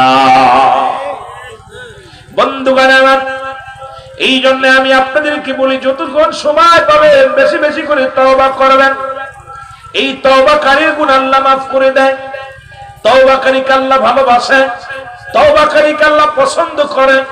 যেহেতু যখনই যাবেন দিনে রাত্রে সব সময় তওবার মধ্যে থাকবেন, ইস্তেগফারের মধ্যে থাকবেন, আমলের মধ্যে থাকবেন। কারণ আসর পড়েছেন, মাগরিব হয়তো কপালে আসবে না। মাগরিব পড়েছেন, ঈশা হয়তো কপালে আসবে না। ঈশা পড়েছেন, হয়তো ফজরের সময় আপনি আর জাগতে পারবেন না। ফজর আদায় করেছেন, হয়তো যোহর পর্যন্ত আল্লাহ আপনাকে বাঁচায় রাখবে না। যোহর পড়েছেন, আসর পর্যন্ত বেঁচে থাকবেন, এমন কোন গ্যারান্টি দেওয়ার মতো ক্ষমতা নাই। যদি বলেন ঠিক কিনা? আর মানুষের মৃত্যু হয় দুইটা টাইমে, একটা হলো রাতের বেলা, একটা হলো দিনের বেলা। ও মানুষ, খুব খেয়াল করবেন বাবারা আমার, দুইটা টাইমে মরণ হয়। একটা হলো দিনের বেলা, একটা হলো রাতের বেলা। দিন শুরু করেছি, মৃত্যুবরণ করি নাই, সামনে রাত আসতেছে, না জানি আমি আপনি বেঁচে থাকবো। ও যুবক, এইটা সময় আমি আপনিও মারা যেতে পারি। কারণ মালাকুল মউত আসতে পারে, আমাকে আপনাকে ধরতে পারে। আজকে কিসের এত অহংকার, কিসের এত দামক, কিসের এত মুসলমান তাকাব্বারি? পৃথিবীর প্রথম কাপড় পরিধান করেছেন অন্যের সাহায্যে, আবার জীবনের শেষ কাপড়টা পরিধান করতে হবে অন্যের সাহায্যে। কিসের চেয়ারম্যান, কিসের মেম্বার, কিসের এমপি, কিসের মন্ত্রী? পৃথিবীর মধ্যে নিজের কাপড় নিজে পরিধান করে যদি কবরেই না যেতে পারো, নিজের হেফাজত যদি জীবনে প্রথম তোমার কাপড় পরাইছে, অন্যের সাহায্যে তুমি তোমার লজ্জাস্থান ঢাকছো, আবার জীবনের শেষ বিদায়ের সময় অন্য মানুষ তোমাকে লজ্জাস্থান ঢেকে দিবে। সুতরাং এইটা চিন্তা যদি কোনো মানুষ করে, এই মানুষটা কোনোদিন অন্যায় কাজে লিপ্ত হতে পারে না, দুনিয়ার মধ্যে ইসলামের বিধান বলতে পারে না। আর এই কোরআনের শান, কোরআনের মান, হাদিসের মান, এগুলোর প্রতি অবমাননা করা কোশ্চিন কালো সম্ভব হবে না। জোরে বলেন ঠিক কিনা? আর একটু জোরে জোরে চিল্লায় বলেন ঠিক কিনা? এই মুসলমান গভীর মনোযোগ। এই বর্তমান খুব মুসিবতের জামানা। কথাগুলো আমি আলোচনা শুরু করি আগে একটু আগা যায়। মুসিবতের জামানা, বিপদের জামানা। এই জামানায় ঈমান নিয়ে কবরে যাওয়া বড় দুরুষ্কার। কারণ এই তসবির সুতা যেমন ছিঁড়ে যাবে, মুসলমান লিখে নেন, সুতা যখন ছিঁড়ে যাবে, মালা যেমন ধরে রাখা যাবে না, তদ্রূপ যারা তসবি পড়েন বয়া বয়া, এক পাশে যদি ছিঁড়ে যায় দেখবেন ধরলে সব মালাগুলো ঝরে যায়। ঠিক কিয়ামতের আগে এই শেষ জামানার উম্মতের উপরে একটার পর একটা বিপদ আসবে, একটা গজব আসবে, একটা গজব আসবে, একটা বিপদ আসবে। এই বিপদগুলো একমাত্র শান্তি পাবে ঈমানদারেরা, যারা ঈমান আনয়ন করে রব্বে কারীমের প্রতি গোলামি করে। রব্বুল আলামিনকে গোলামি হিসেবে মুসলমান শোনো, রব্বুল আলামিনকে মালিক হিসেবে আমি আপনি গোলাম হিসেবে যদি রব্বে কারীমের গোলামি করতে পারি, এই মানুষগুলো একমাত্র রহমত প্রাপ্ত পাবে, আর সব হালাক হয়ে যাবে। জোরে জোরে চিল্লায় বলেন ঠিক কিনা? এ দুনিয়ার মানুষ গভীর মনোযোগ। যে কথাগুলো বলি একটু লক্ষ্য করবেন। এই যে আজকে কোরআনের মধ্যে ভুল ধরা শুরু করছে, যদিও তাফসীর মাহফিল, কোরআনের মধ্যে আমার দেশের অসংখ্য উলামায়ে বলতেছে কোরআনের ভিতরে ভুল আছে। আমার আল্লাহ বলেন, যালিকাল কিতাবু লা রাইবা ফীহি, কোন সন্দেহ নাই, কোন সন্দেহ নাই কিতাবের মধ্যে। রব্বুল আলামিন ডাকতে পারেন, পৃথিবীর মধ্যে যত গ্রন্থ আছে, যত কিতাব আছে, সব কিছুর ভিতরে ভুল থাকতে পারে মুসলমান, কিন্তু কিন্তু কোরআনুল কারীমের মধ্যে আজ পর্যন্ত একটা জবর, একটা জের, একটা মুসলমান নোক্তা পৃথিবীর কেউ ভুল ধরতে পারবে না, ভুল করাতে পারবে না, কারণ সম্ভব নয়। কারণ এই কোরআন আসছে, যদি সবাই বলে সর্বজননীর জন্য কোরআন, আমি বলি না বাবা না। যদি সর্বজননীর জন্য হতো, কোরআনকে মেনে বুকে ধারণ করে জীবন যাপন করত। আল্লাহ বলেন এটা মানবে কারা, এটা বুঝবে কারা? আল্লাহ বলেন একমাত্র হেদায়েত প্রাপ্ত বান্দাদের জন্য কোরআন। জোরে বলো মারহাবা, আর একটু জোরে বলো আল্লাহু আকবার। এখন হেদায়েত প্রাপ্ত বান্দাদের জন্য যদি কোরআন হয়, আমি কেন মানবেন না? কিছু মানুষ কোরআনের আইন মানে, কিছু মানুষ মানে না। কিছু মানুষ কোরআন বোঝে, কিছু মানুষ বোঝে না। কিছু মানুষ কোরআন অবমাননা করে। এর একটাই কারণ হলো এই মানুষগুলো পৃথিবীর মধ্যে মানুষের মধ্যে আছে, ইমানদারের মধ্যে নাই। যদি ইমানদার হতো, এই কোরআনের প্রতি সম্মান, কোরআনের প্রতি ভালোবাসা বেড়ে যেত। জোরে বলেন ঠিক কিনা? যেটা তৎকালীন জামানার মধ্যে ছিল। আল্লাহ বলেন অমিনান নাস, মানুষের মধ্যে না কোন তারা বলবে আমার না, তারা ঈমান আনছে বিল্লাহি, আল্লাহর প্রতি, আখিরাতের প্রতি বিশ্বাস স্থাপন করেছে। ওমা কুম বিমুমিনিন, আল্লাহ বলে ইমাম, আমার আল্লাহ ডাক দিয়ে বলে শুনে নাও, নাস শব্দের অর্থ হলো মানুষ। এই মানুষের মধ্যে ধোঁকাবাজ, মানুষের মধ্যে দাগাবাজ, মানুষের মধ্যে মুনাফিক, মানুষের মধ্যে বেঈমান গুলো আছে। যেটা তৎকালীন জামানার মধ্যে ছিল, এখনো আছে কি নাই? এজন্য বলেন আছে কি নাই? এখনো অসংখ্য মুনাফিক, অসংখ্য কোরআনের প্রতি অবমাননাকারী এখনো বাংলার জমিনে আছে, পৃথিবীর জমিনে আছে। আমার বাবার এই জন্য আল্লাহ কয় হাবিবরে, ওই মানুষের মধ্যে একদল মুনাফিক আছে, তারা রাসূলের কদমের মধ্যে যাইতো, রাসূলকে তারা নবী বলে মানতো, নবীর কাছে যায় অনেক ভালো ভালো কথাগুলো বলতো, আবার রাসূলের কাছ থেকে ফিরে এসে আবার তাদের পূর্ব বাপদাদার ধর্মগুলো পালন করতো। জোরে বলেন ঠিক কিনা? আর একটু জোরে বলেন ঠিক কিনা? সুতরাং এই কোরআনটা এত বড় দামি, যেটার মধ্যে একটা হরফ পড়লে 10টা নেকি, যেটার পৃথিবীর এমন কোন কিতাব নাই যা পড়লে নেকি আছে, কিন্তু কোরআনুল কারীম পড়লে নেকি। মুসলমান শুনে নাও, এটাকে ভালোবাসলে নেকি, এটাকে মহব্বত করলে নেকি। যদি কোরআন শরীফ পড়তে না পারো, বুকের সঙ্গে ধরো, এটাও সব, এটাও নেকি। জোরে জোরে বলেন মারহাবা, আর একটু জোরে জোরে চিল্লায় বলা যাবে না আল্লাহু আকবার। একটু মহব্বতের সঙ্গে জিকির করেন লা ইলাহা। বাদান একটু জোরে জোরে কইতে হবে, এরকম বোবা মানুষ এত বাস করে শান্তি পেতাম না। লা ইলাহা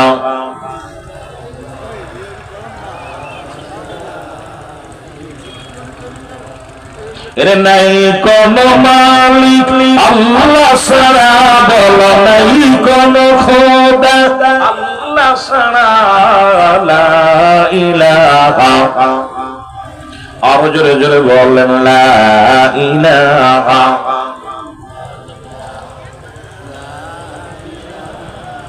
এ দুনিয়ার মুসলমান,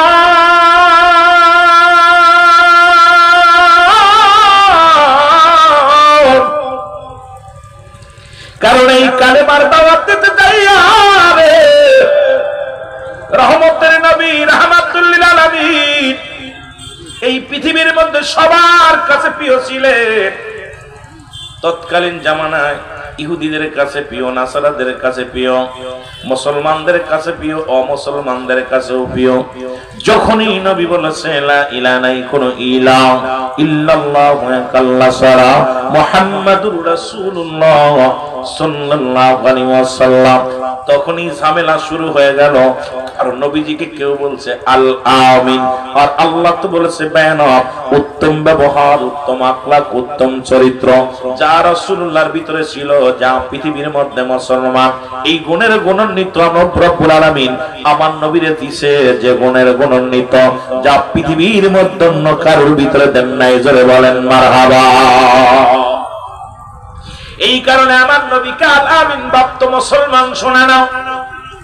নবীর আমার নবীজি যখনই শুরু করে দিলেন আশহাদু আল্লা ইলাহা ইল্লাল্লাহু আহদাহু লা শারীকা লাহু ওয়া আশহাদু আন্না মুহাম্মাদান আবদুহু ওয়া রাসূলুহু, বেজালটা তখনই শুরু হয়ে গেল, কারণ রহমতের নবী রাহমাতুল লিল আলামিন যখনই কালেমার দাওয়াত দেয়া শুরু করলো।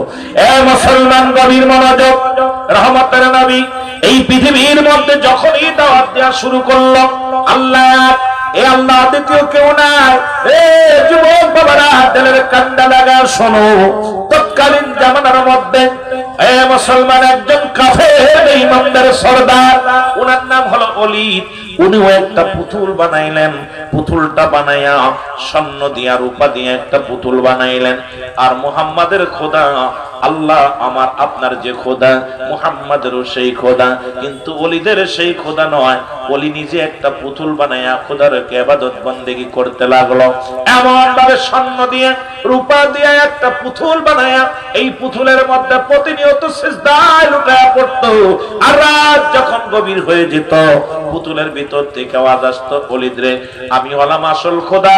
আব্দুল্লাহর বেটা মুহাম্মদ যে খোদার কথা বলে, আব্দুল্লাহর বেটা মুহাম্মদ একজন কাজ্জাব। সুতরাং পৃথিবীর মধ্যে আমি হলাম আসল খোদা, আমার কাছে যা চাইবা তাই পাবা, নগদ জান্নাত, নগদ বেহেশত, দুনিয়ার মধ্যে নগদ সব কিছু আমার কাছে পাওয়া যায়বা। তুমি আমার অনুকরণ করো, তোমার ভাই বন্ধু যারা আছে সবাইকে অনুসরণ করতে বলো। এ মুসলমান গভীর মনোযোগ, ওলীদ দিনে দিনে প্রতিবেশী যারা ছিল সবাই পুতুলের প্রতি আকৃষ্ট করে ফেলল। আর এই দেবতার সঙ্গে রাত যখন গভীর হয়ে যায়, ডাকতে বলে ও খোদা, যখন সিজদায় লুটায় পড়ে, অথচ আল্লাহ বলেন আমার আল্লাহর কোন ছেলে নাই, মেয়ে নাই। আমার সাথে পড়েন বিসমিল্লাহির রাহমানির রাহিম, কুল হুয়াল্লাহু আহাদ, আল্লাহুস সামাদ, লাম ইয়ালিদ ওয়া লাম ইউলাদ ওয়া লাম ইয়াকুল লাহু কুফুয়ান আহাদ। জোরে জোরে চিল্লায়া বলা যাবেন আল্লাহু আকবার। আর একটু জোরে জোরে চিল্লায়া বলেন আল্লাহু আকবার। আল্লাহ ডাকতে বলে বান্দারে শোনো,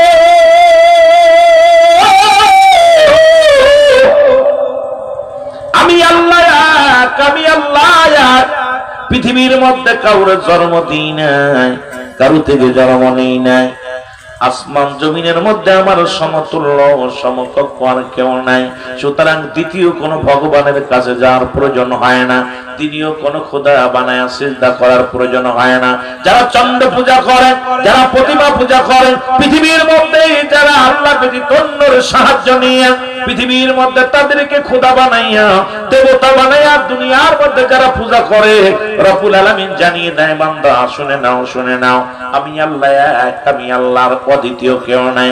আসমান জমিনের মধ্যে যা কিছু আছে সব কিছু আমার মুখাপেক্ষী, আমি কারোর মুখাপেক্ষী নাই। কিন্তু ওলীদের যে পুতুল আছে, ওলীদের পুতুলের ভিতর থেকে আওয়াজ আসে, ডাকতে বলে ওলীদ রে এই পৃথিবীর মধ্যে আব্দুল্লাহর বেটা মুহাম্মদ যে খোদা বানায়া, এই আব্দুল্লাহর বেটা মুহাম্মদ যে খোদা বানাইয়া সারা রাত ধরে উপাসনা করে, ইনি নকল খোদা, কিচ্ছু দিতে পারবে না, কিচ্ছু করতে পারবে না। আর আমি হলাম অরিজিনাল খোদা, আমার কাছে যা চাইবা তাই পাবা। দলে দলে মানুষ আসিয়া ওলীদের খোদার কাছে বায়াত গ্রহণ করে, খোদা বইলা স্বীকার করে।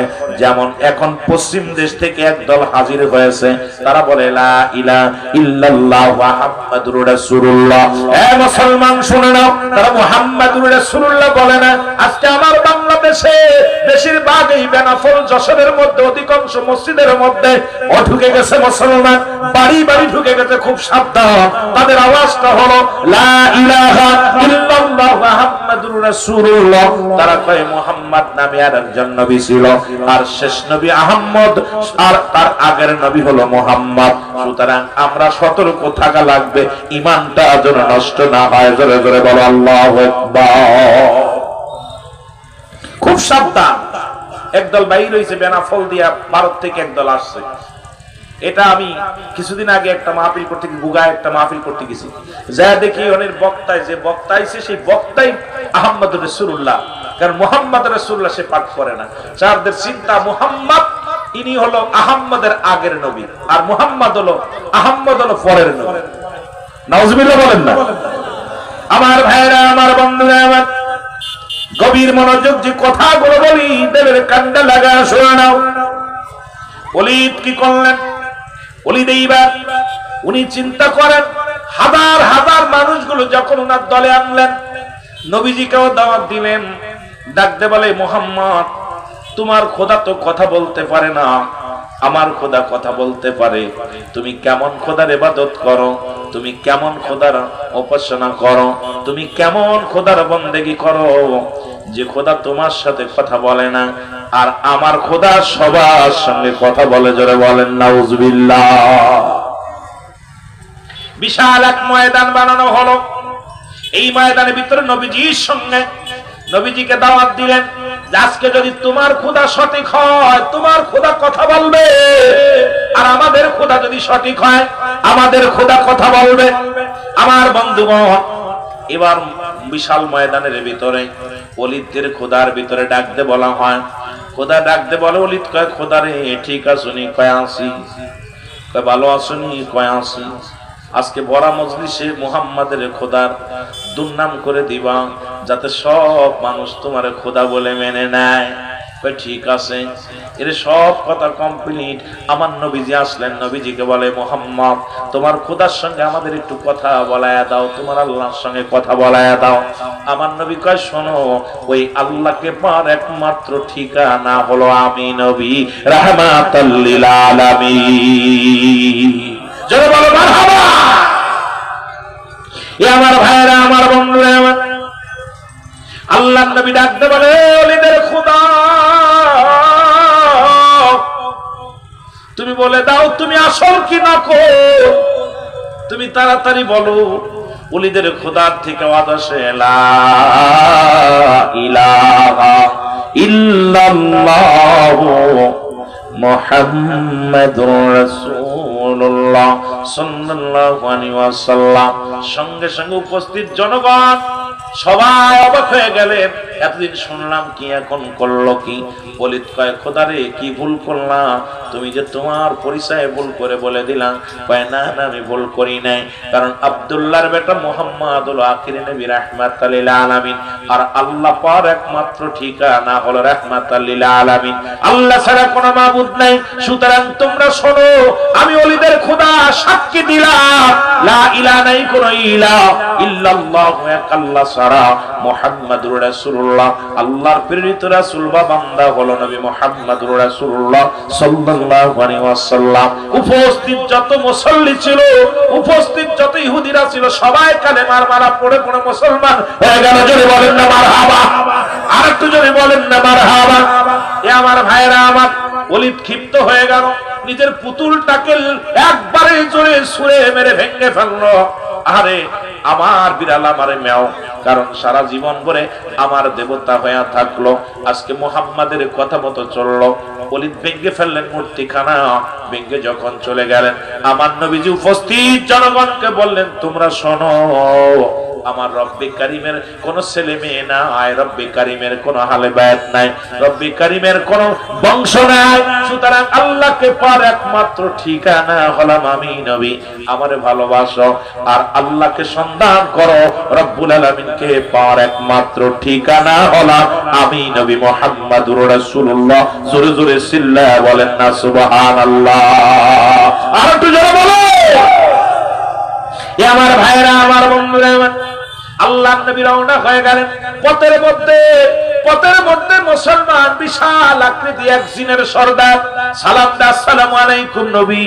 ওয়ালাইকুম আসসালাম। নবী কয়, তুমি কে গো? কয়, হুজুর আমি জিনের সর্দার। বলে, তুমি কেন আসছো? কয়, হুজুর এই দেখেন তরবারিটা, এই তরবারির মধ্যে রক্ত লেগে আছে। নবীজি বললেন, রক্ত কেন লেগে আছে? বলে, হুজুর একটু আগে ওলীদের পুতুলের মধ্যে যে দুষ্ট জিন প্রবেশ করেছিল, যিনি খোদা বলে দাবি করেছিল, তাকে চিরতরে বিদায় করে দিছি আমি, ইয়া রাসূলুল্লাহ, ইয়া হাবিবাল্লাহ। ওকে বিদায় করে দিয়ে আমি ওই পুতুলের মধ্যে প্রবেশ করেছিলাম। যখন আপনি আমাকে বলছেন, এ এ পুতুল তুমি বলে দাও তোমার খোদাকে। তখনই আমি ওর ভিতর থেকে আওয়াজ দিয়েছিলাম ইয়া রাসূলুল্লাহ ইয়া হাবিবাল্লাহ। নবী বলে কেন তুমি আওয়াজ দিলা?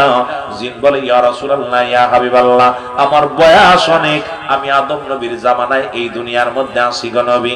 আদম নবীরে বলতে শুনেছি রাহমাতাল লিল আলামিন, ঈসা নবীকে বলতে শুনেছি রাহমাতাল লিল আলামিন, মূসা নবীকে বলতে শুনেছি রাহমাতাল লিল আলামিন, দাউদ আলাইহিস সালামকে বলতে শুনেছি রাহমাতাল লিল আলামিন। যত নবী পয়গম্বর আমি দুনিয়ার আসার পর কত নবীর গণের সঙ্গে আলাপ হলো, সব নবীরাই আপনার প্রশংসা আপনার গুণগান গায়। আর নবী গো একমাত্র সবার ঠিকানা হলো আল্লাহ রাব্বুল আলামিন। কারণ আদম আলাইহিস সালাম বলতো লা ইলাহা আদম শফিউল্লাহ, ইব্রাহিম খলিলুল্লাহ, মূসা কালিমুল্লাহ, সবারই একই কালেমা লা ইলাহা ইল্লাল্লাহ।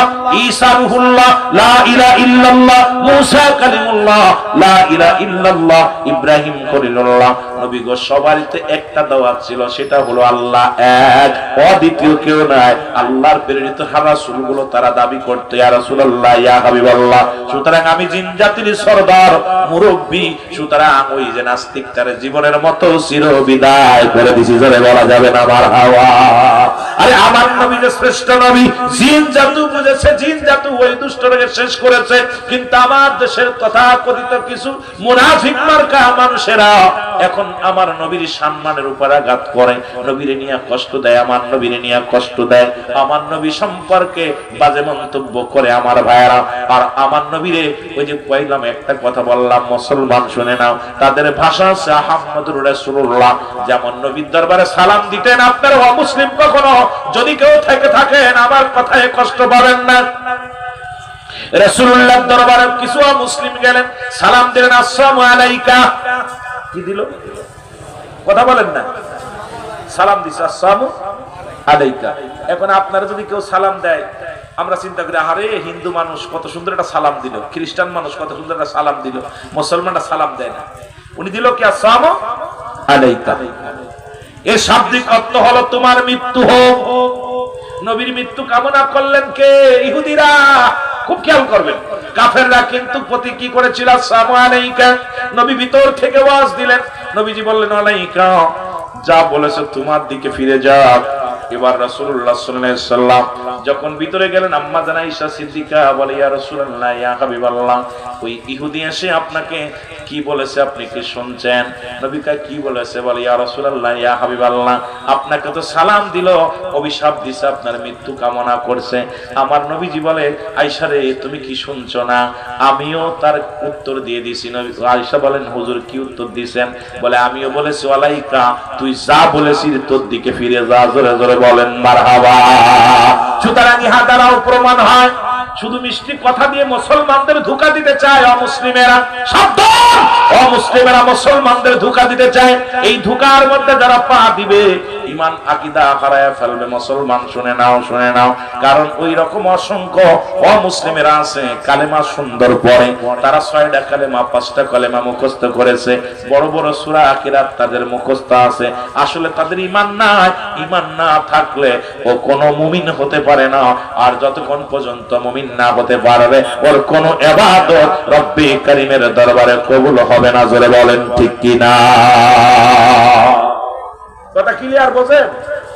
একদম আমাদের সঙ্গে ওই রকম মেশবে, মিশা আপনার ক্ষতি করবে, কিন্তু তারা কখনো আপনার বন্ধু হতে পারে না। জোরে বলেন ঠিক কি না? হতে পারে বন্ধু হতে পারে না আমার ভাইয়েরা, আমার বন্ধুরা আমার। এই জন্য মুসলমান আপনি ও বাবারা আমার গভীর মনোযোগ, আপনি সতর্ক থাকবেন, সব সময় জন্য সতর্ক থাকবেন। ঈমানের প্রতি ঈমান যদি চলে যায় জীবনটা সব বরবাদ হয়ে যাবে।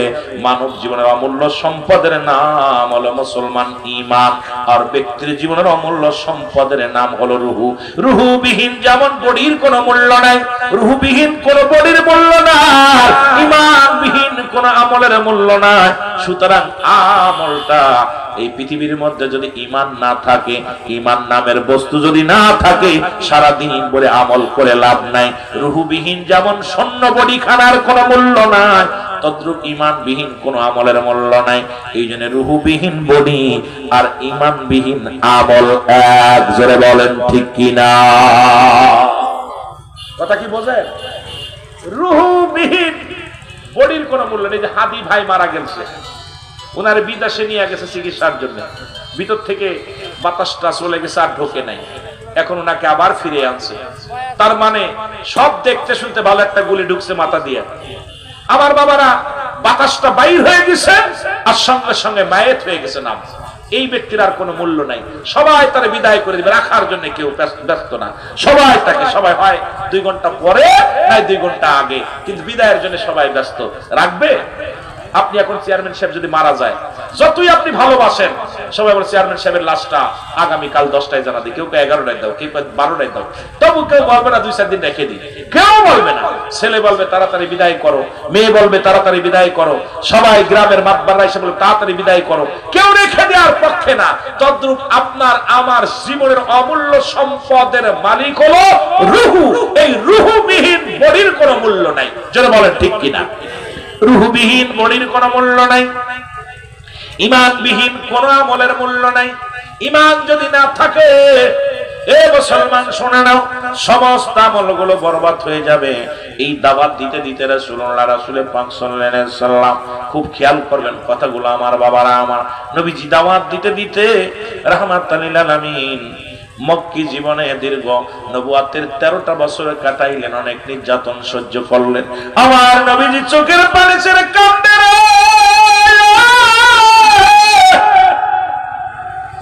এই কালেমার দাওয়াত দিতে যাইয়া নবী কত কষ্ট পায় গো,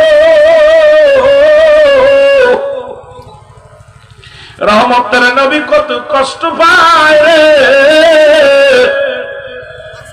এই অবস্থার পর নবীজি আমার দীর্ঘ 13টা বছর কাটাইলেন। রব্বুল আলামিন হুকুম দিলেন, হাবিব আর সময় নাই, আর সময় নাই, আপনি মক্কা থেকে মদিনায় চলে যান।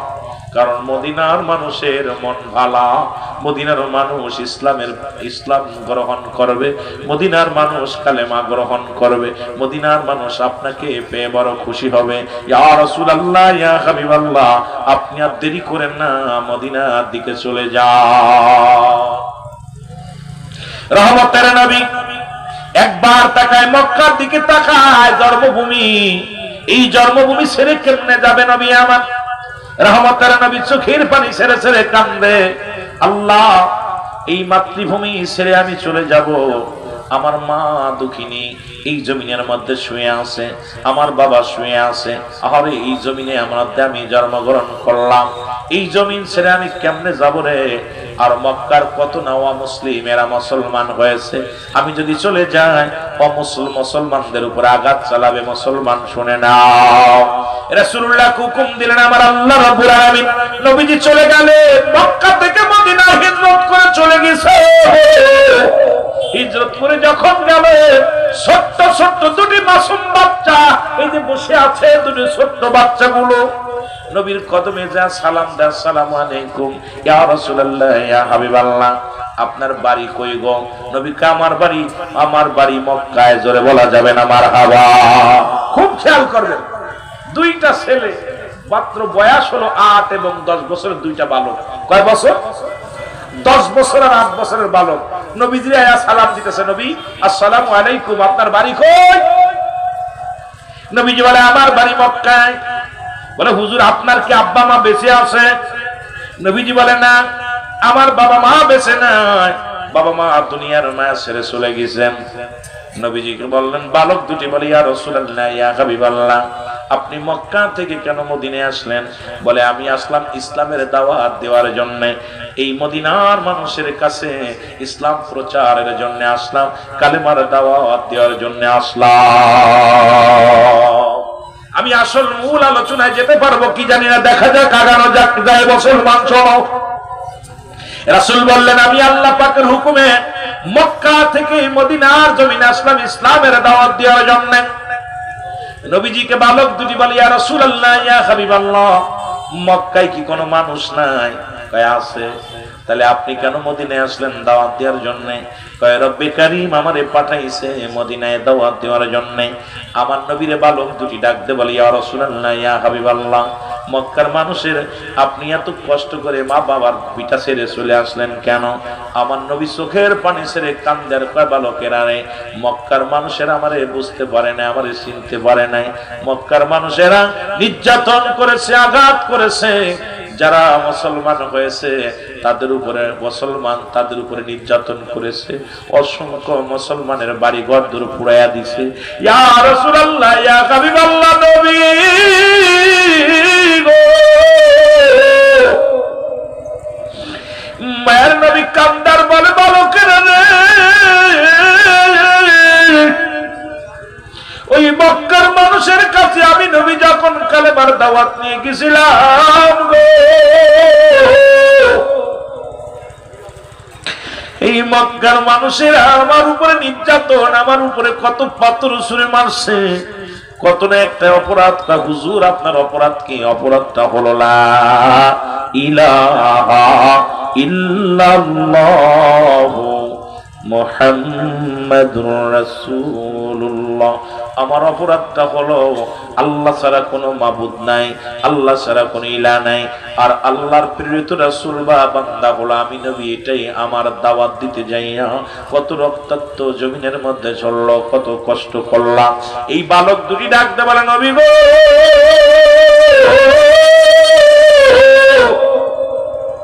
এই মক্কার জমিনে সব চাইতে বড় কষ্ট কে দিয়েছে? ইয়া রাসূলুল্লাহ, ইয়া হাবিবাল্লাহ, এই মক্কার জমিনে সব চাইতে আপনারে কষ্ট দিয়েছে কে? বলে, বালক রে, সব চাইতে কষ্ট দিয়েছে একটা মানুষ, সেই মানুষটার নাম হলো আবু জেহেল। আল্লাহু আকবার বলো না। নবীজি বলেন, সবচাইতে বেশি কষ্ট আমারে দিছে আবু জেহেল। এবার বালক দুটি বলে, ইয়া রাসূলুল্লাহ, এই মানুষটারে কেমনে কষ্ট দেয়? আপনি তো দুনিয়ার কোন লোভ করেন নাই, এ মুসলমান, দুনিয়ার কোন সম্পদের কোন লোভ করেন না, কারণ আল্লাহ আপনাকে পাঠাইছে, আপনি আসছেন, আপনি নিজেই তো বলেছেন হায়াতি খায়রুল লাকুম, নবীকে আমার হায়াতের জিন্দেগিটা আমার উম্মতের জন্য কল্যাণ স্বরূপ। ওয়া মায়াতি খায়রুল লাকুম ওয়াফাতি খায়রুল লাকুম, নবী কয় উম্মতিরা রে, আমি নবী আল্লাহ পাক আমি নবীর দুনিয়ার মধ্যে পাঠাইলো আমার উম্মতের জন্য কল্যাণ স্বরূপ, আবার দুনিয়া থেকে বিদায় হয়ে গেলাম, এটা আমার উম্মতের জন্য কল্যাণ স্বরূপ। জোরে জোরে বলো মারহাবা। বালক দুটি বলে, ইয়া রাসূলুল্লাহ, ইয়া হাবিবাল্লাহ, আরে আপনাকে যারা মারলো তাদের দ্বারা কি মায়া নাই রে? তাদের অন্তরে কি কোনো মায়া নাই? নবী গো, মায়ের নবী, আমার নবীজি বলে, বালকেরা রে, বলে, নবী গো, আপনার মা নাই, বাবা নাই, এই দুনিয়ার মধ্যে আমারও বাবা নাই গো নবী। আমার নবীও কান্দে, বালক দুটি কান্দে। নবী দাওয়াতের কাজ শুরু করলেন, বালক দুটি দুই ভাই প্রতিজ্ঞা করলেন, হযরত মুআজ রাদিয়াল্লাহু তাআলার কলিজার দুটি সন্তান প্রতিজ্ঞা করলেন, দুই ভাই প্রতিজ্ঞা করে, ভাই রে, যদি কোনোদিন সুযোগ পায় আবু জেহেলকে চির বিদায় করে দিব আমরা দুই ভাই, কারণ আবু জেহেল আমার নবীরে কষ্ট দিছে, আমার নবীরে কান্দাইছে, আমার নবীর চোখে পানি ফেলাইছে, সুতরাং আমরা দুই ভাই প্রতিজ্ঞা করলাম, যদি কোনোদিন যদি সুযোগ পায়, যদি এমন অবস্থা হয়, আবু জেহেলকে চির বিদায় করে দিব। জোরে বলেন মারহাবা। ছোট্ট দুটো বালক, 8 বছর 10 বছর বয়স। কয় বছর? কথা বলেন, কয় বছর? 8 বছর আর 10 বছর, আপন দুই ভাই। এদিকে নবী মদিনার বুকে কালেমার দাওয়াত শুরু করলেন, তিলে তিলে দাওয়াত দেওয়া শুরু করলেন। রাসূলুল্লাহ দাওয়াত দেন, আর মানুষ দলে দলে ইসলাম ধর্ম কবুল করে। দিনে দিনে একবারে আজকে প্রতিজ্ঞা করো, কষ্ট করো, যুবক ভাইরা শোনায় না, কত ঘাত প্রতিঘাতে নবী আগাইতে লাগলেন, কিন্তু ইহুদি খ্রিস্টানরা মানতে পারে নাই, কাফেররা মানতে পারে নাই। দিনে দিনে মুসলমানদের বাড়ি ঘর পুড়িয়ে দেওয়া শুরু করলো, মুসলমানদের ঘর দরজা লুট করা শুরু করলো, মুসলমানদের নির্যাতন করা শুরু করলো, মুসলমানদের বাড়ি ঘর দর পুরা শেষ করে দেওয়া শুরু করলো, মুসলমানদের জিন্দা মাটি দেওয়া শুরু করলো। নবীর কাছে প্রতিনিয়ত খবর আসে, ইয়া রাসূলুল্লাহ, ইয়া হাবিবাল্লাহ, অমুক জায়গা অমুক মুসলমানদের কাফেররা হত্যা করে ফেলেছে, অমুক জায়গা এই কাজ করেছে। আমার নবী কান্দার ডাক দিয়ে বলে, আল্লাহ রব্বুল আলামিন, এইভাবে যদি মুসলমানদেরকে শেষ করে দেওয়া হয়, এইভাবে যদি ঈমানদারদের শেষ করে দেওয়া হয়, তোমার দ্বীনের দাওয়াত আমি কাদের কাছে দিব? আর তোমার দ্বীন কারা প্রচার করবে? আল্লাহ, তোমার নাম নিশানা যারা মিশিয়ে দিতে চায়, রব্বুল আলামিন আমাকে তুমি ধৈর্য ধারণ করার তৌফিক দান করো, ইসলামের বিজয় দাও, ইসলামের শক্তি দাও, ইসলাম যেন জিন্দা হয়। গোটা মক্কা মদিনায় নয়, গোটা পৃথিবীর জন্য, পৃথিবীর বুকে যেন ইসলামের পতাকা পথ করে ওরে, জোরে জোরে বলো মারহাবা। রাসূলুল্লাহ দোয়া করলেন, আমার বাবারা শুনে নেন। এদিকে রমাদান মাস এসে গেল। রমাদান মাস, আমরা তো ভালো মন্দ খায় রোজা থাকতে পারি না। রাসূলের সাহাবীরা কেউ একটা খুরমা খেয়ে রোজা রাখে, কেউ একটা খেজুর খেয়ে রোজা রাখে, কেউ মুসলমান পানি খেয়ে রোজা রাখে, সারাদিন ওই রকম সিয়াম সাধনা করে। নবীজি কাছে যারা আসে সবাই তো এরকম, নবীজি জিজ্ঞাসা, তুমি কি খাইছো? বলে, হুজুর আজকে একটা খুরমা খেয়ে রোজা আছি। তুমি কি খেয়েছো? বলে, আজকে একটা খেজুর খেয়ে রোজা আছি। বলে, তুমি কি খেয়েছো? বলে, হুজুর কিচ্ছু দানা পানি খাই নাই, রোজা আছি। কারণ আমার নবীরে ভালোবাসতো। আল্লাহর গোলাম যারা, এমন গোলাম ছিল পৃথিবীর মধ্যে, তারা এই দুনিয়ার মুখাপেক্ষী ছিল না। আমার বাজানেরা লক্ষ্য করে শুনবেন, আমার নবীজি রাহমাতুল লিল আলামিন এইভাবে দিন চাইতে গেল, চাইতে চাইতে আর রমাদান মাস যখন আসলো,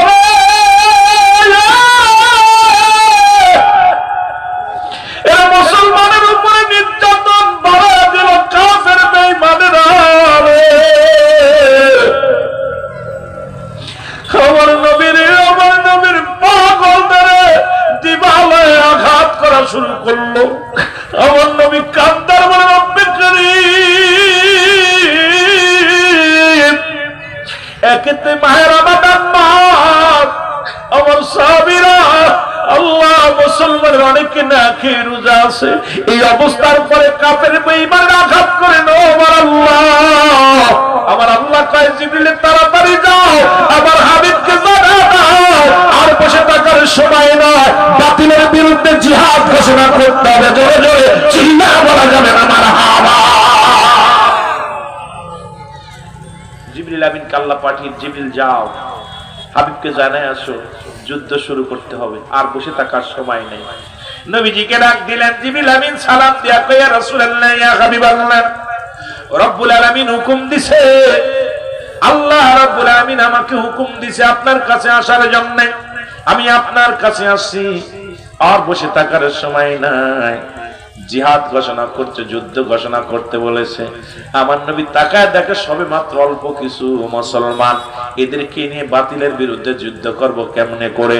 এই খবর মুসলমান পৌঁছে গেল। নবীজি যখন সাহাবীদেরকে নিয়ে যুদ্ধের আলোচনা শুরু করলো, ওদিকে মাস্টার ইবলিস শয়তান এইটা প্রচার করে এমন ভাবে শুরু করে দিল, ও মুসলমান, আবু জেহেল 1000 সৈন্য গুছায়া ফেললো, 1000 তরবারি, 1000 ঘোড়া নিয়ে মক্কা মদিনার মুসলমানদের বাড়ি ঘর সব উচ্ছেদ করে দিবে, মদিনার মুসলমানদের নাম নিশানা একতারে মিশায়া দিবে। একবারে ষড়যন্ত্র শুরু হয়ে গেল। আমার নবীর কাছে খবর আসলো। আমার নবীজি জিবরিল আমিন ডাকতে বলে, নবী গো, আপনিও যুদ্ধের ঘোষণা দিয়ে দেন। ওদিকে কাফেররাও আসে, আর সময় নাই, আর বসে থাকার সময় নাই, যার যা আছে এটা নিয়ে ময়দানে নামতে হবে। জোরে বলেন না সুবহানাল্লাহ। আর জোরে বলেন আল্লাহু আকবার। যার যা আছে তাই নিয়ে ময়দানে যেন নামে। রাসূলুল্লাহ বললেন, যুদ্ধে যেতে হবে, প্রস্তুতি নাও। ঘোষণা দিয়ে দিল আগামী 17ই রমাদান। কয় তারিখ? বলেন বাবা, অনেক লম্বা আলোচনা, ইমানি আলোচনা হচ্ছে। ইমানের কথা, আমাদের ইমান কেমন থাকতে হবে। এই দুনিয়ার মধ্যে মুসলমানদের শক্তি যদি আমার দুইটা শক্তি থাকে, একটা হলো আমার আল্লাহ, আর একটা শক্তি হলো মুহাম্মদুর রাসূলুল্লাহ। এই দুইটা শক্তি ধারণ করে যদি আপনি চলতে পারেন, দুনিয়ার কোনো ক্ষেপণাস্ত্র, দুনিয়ার কোনো বোমা, দুনিয়ার কোনো বোমবাস্টিক কোনো কিছু এরা পরোয়া করে না, কারণ এই দুইটা শক্তি থাকে ইমানদারের সাথে। জোরে বলেন ঠিক কিনা? আর একটু জোরে বলেন ঠিক কিনা? আমার ভাইয়েরা, আমার বন্ধুরা, আমার রাহমাতুল লিল আলামিন যুদ্ধের ডাক দিলেন, ঘোষণা করে দিলেন, তোমরা যে যেখানে আছো সবাই তোমরা প্রস্তুতি নাও। প্রস্তুতি নেওয়া শুরু করলো। আমার যুবক ভাইয়েরা, ওই বালক দুটি এক দড়ি বাড়ি গেলেন। বাড়ি যে কয়, মা গো, মা দেখে বসে বসে কান্দে, চোখের পানি ছেড়ে ছেড়ে কান্দে। মা ডাকতে বলে, বাজান রে তোমরা আইসো। বলে, মা তুমি কেন কাঁদতেছো? বলে, বাবা রে আমি কাঁদতেছি, আমার রাসূলুল্লাহ জিহাদের ডাক দিছে, যুদ্ধের ডাক দিছে, সুতরাং যুদ্ধের ডাক দিছে এই জন্য কাঁদতেছি। আজকে যদি তোমার বাবা বেঁচে থাকতো তাহলে যুদ্ধের ময়দানে যা শহীদ হয়ে যেত, আর এই শহীদ হয়ে গেলে আমি কিয়ামতের ময়দানে আল্লাহর দরবারে যা বলতে পারতাম, আল্লাহ আমি শহীদের বিবি, আমি শহীদের বিবি। সুতরাং আজকে যুদ্ধের ময়দানে যেতে পারলাম, তোমার বাবা যেতে পারলো না, তোমার বাবা শহীদ হইতে পারলো না, আমি শহীদের বিবি হয়ে উঠতে পারলাম না। সুতরাং আমার বাবারা, আমার বন্ধুরা, আমার এই জন্য আমি কাঁদতেছি যে আমার স্বামী যদি যুদ্ধের ময়দানে যে শহীদ হয়ে যেত তাহলে আমার জীবনটা বড় ধন্য হতো, আমি শহীদের বিবি হয়ে উঠতে পারতাম। কিন্তু আমার তো আজকে স্বামী বেঁচে নাই। ছেলে দুটি বলে, মা আমরা যাব যুদ্ধের ময়দানে। মা বলে, বাজান রে তোমরা ছোট্ট মানুষ, তোমরা যেতে পারবা না। ছেলে দুটি ডাকতে বলে, মা আমরা ছোট হলো, আমার আল্লাহ তো ছোট না, শুধু হুকুম দাও আমরাও যুদ্ধের ময়দানে যাই শাহাদাতের পেয়ালা পান করব, তুমি যাতে আল্লাহর দরবারে দাঁড়ায়া বলতে পারো আমি শহীদের মা ছিলাম, আমি দুইটা শহীদের মা ছিলাম। জোরে বলেন মারহাবা। রাসূলের ভালোবাসার তামান্না দেখেন নাকি আমার ভাইরা, আমার বন্ধুরা, আমার গভীর মনোযোগ। ও যুবক, দিলের কান্ডা লাগা শুনে নাও। এবার রাসূলুল্লাহ যুদ্ধের ডাক দিলেন। ডাক দেওয়ার পর আবাল বৃদ্ধ সব দলে দলে লাইনে দাঁড়ায় গেলেন যুদ্ধের ময়দানে যাওয়ার জন্য। আজকে যেমনি মাহফিলে প্রস্তুতি নিয়ে আসছে, খুব খেয়াল করবেন কথাগুলো। আর ওই বালক দুটি মায় হুকুম দিলেন, দুই ভাই আনন্দে চলে আসলেন, কারণ যাবে যুদ্ধের ময়দানে যাবে। নবীজি ডাক দিলেন, ডাক দিয়া পর তাকায় দেখে ন্যাংরা নোলা কানা বোবা সব লাইনে দাঁড়ায় গেছে। নবীজি দাঁড়ায় চিন্তা করে, আরে যুদ্ধের ময়দানে সেনা পাঠাইব, এগুলো বোবা হলে চলবে না, খুড়া হলে চলবে না, কানা হলে চলবে না, সুন্দর যুবক গুলো লাগবে যুদ্ধের ময়দানে। কিন্তু এই যারা লাইনে দাঁড়াইছে একটাও নেওয়া যাবে না। নবীজি বললেন, আমি লাইনে, তোমরা আসছো কিসের জন্য? বলে, ইয়া রাসূলুল্লাহ, ইয়া হাবিবাল্লাহ, আমরা যুদ্ধে যাব, কারণ বাতিলের সঙ্গে যুদ্ধ হবে, আমরা জীবন দেওয়ার জন্য প্রস্তুতি আছি। আমার নবী কয়, তোমরা আবেগ দিয়ে কাজ হবে না, কারণ তখন মুসলমানদের কাছে অস্ত্রের সংখ্যা হলো মাত্র 8টা। কয়টা? মুসলমানদের অস্ত্র হলো কয়টা? জোরে বলেন কয়টা? 8টা হলো তরবারি, ঘোড়া হলো মাত্র 2টা। কয়টা? ঘোড়া হলো 2টা। প্রথম যুদ্ধের কথা আমি বলে যাই একটু, মুসলমানদের ইমানি আলোচনা, যদিও লম্বা আলোচনা করতে গেলে আপনারা বুঝতে পারবেন। 2টা ঘোড়া আর 8টা হলো তরবারি, এটা নিয়ে যুদ্ধের ময়দানে যাবে। আমার নবীজি চোখের পানিগুলো ছেড়ে কান্দে। আল্লাহ, ওদিকে সৈন্য হলো কাফের সৈন্য 1000, 1000-এর সৈন্য হলো কাফেররা, 1000 তরবারি, 1000 অস্ত্র তাদের হাতের মধ্যে। আমার সৈন্য তো সামান্য, অস্ত্র হলো মাত্র 8টা, 2টা হলো মাত্র ঘোড়া। এটা নিয়ে যুদ্ধের ময়দানে আমি কেমন করে যাব গো আমার আল্লাহ? আমার আল্লাহ পাক জিবরিলকে পাঠিয়ে দিব, ও জিবরিল আমার হাবিবরে বলো যুদ্ধের জন্য একদম প্রস্তুতি হবে। আগামী 17 তারিখে যুদ্ধ শুরু হয়ে যাবে, 17ই রমজান, এই রমাদানে যুদ্ধ শুরু হয়ে যাবে, আর দেরি করা যাবে না। তুমি বলো আমার হাবিবকে যেন মানসিক শারীরিক সব দিক থেকে প্রস্তুতি নিতে জোরে জোরে চিল্লায়া বলা যাবে না মারহাবা। প্রস্তুতি নিয়ে আনিছে, একদম সম্পূর্ণ যুদ্ধে যাবে। আমার বাবারা, নবীজি যখন ডাক দিছে সব মানুষ এইরকম কাতার বন্দী হয়ে গেছে, সবাই যুদ্ধে যাবে। 2টা বালক আয়া দেখে, নবীজি বলতেছে, যারা বালক আছো তারা বাদ, যারা খুড়া আছো তারা বাদ, যারা বুবা আছো তারা বাদ, যারা ল্যাংডানুলা আছো সব বাদ, কারণ যুদ্ধের ময়দানে সেনা নিব, এগুলো তরতাজা ভালো গায়ে বল দরকার। 2 ভাই পাশে দাঁড়ায় চিন্তা করে, হারে আমরা 2 ভাই বাদ, কারণ নবী তো বালকদের নেবে না, কিভাবে যাওয়া যাবে? আবু জেহেলকে কেমনে মারা যায়? এই বদমাইশটা ইসলামের শত্রু, একে কিভাবে মারা যায়? আমরা যেতে না পারি, কেমনে মারবো? দুই ভাই যুক্তি করতেছে, দুই ভাই যুক্তি করে দাঁড়াইয়া আমার বন্ধুগণ আমার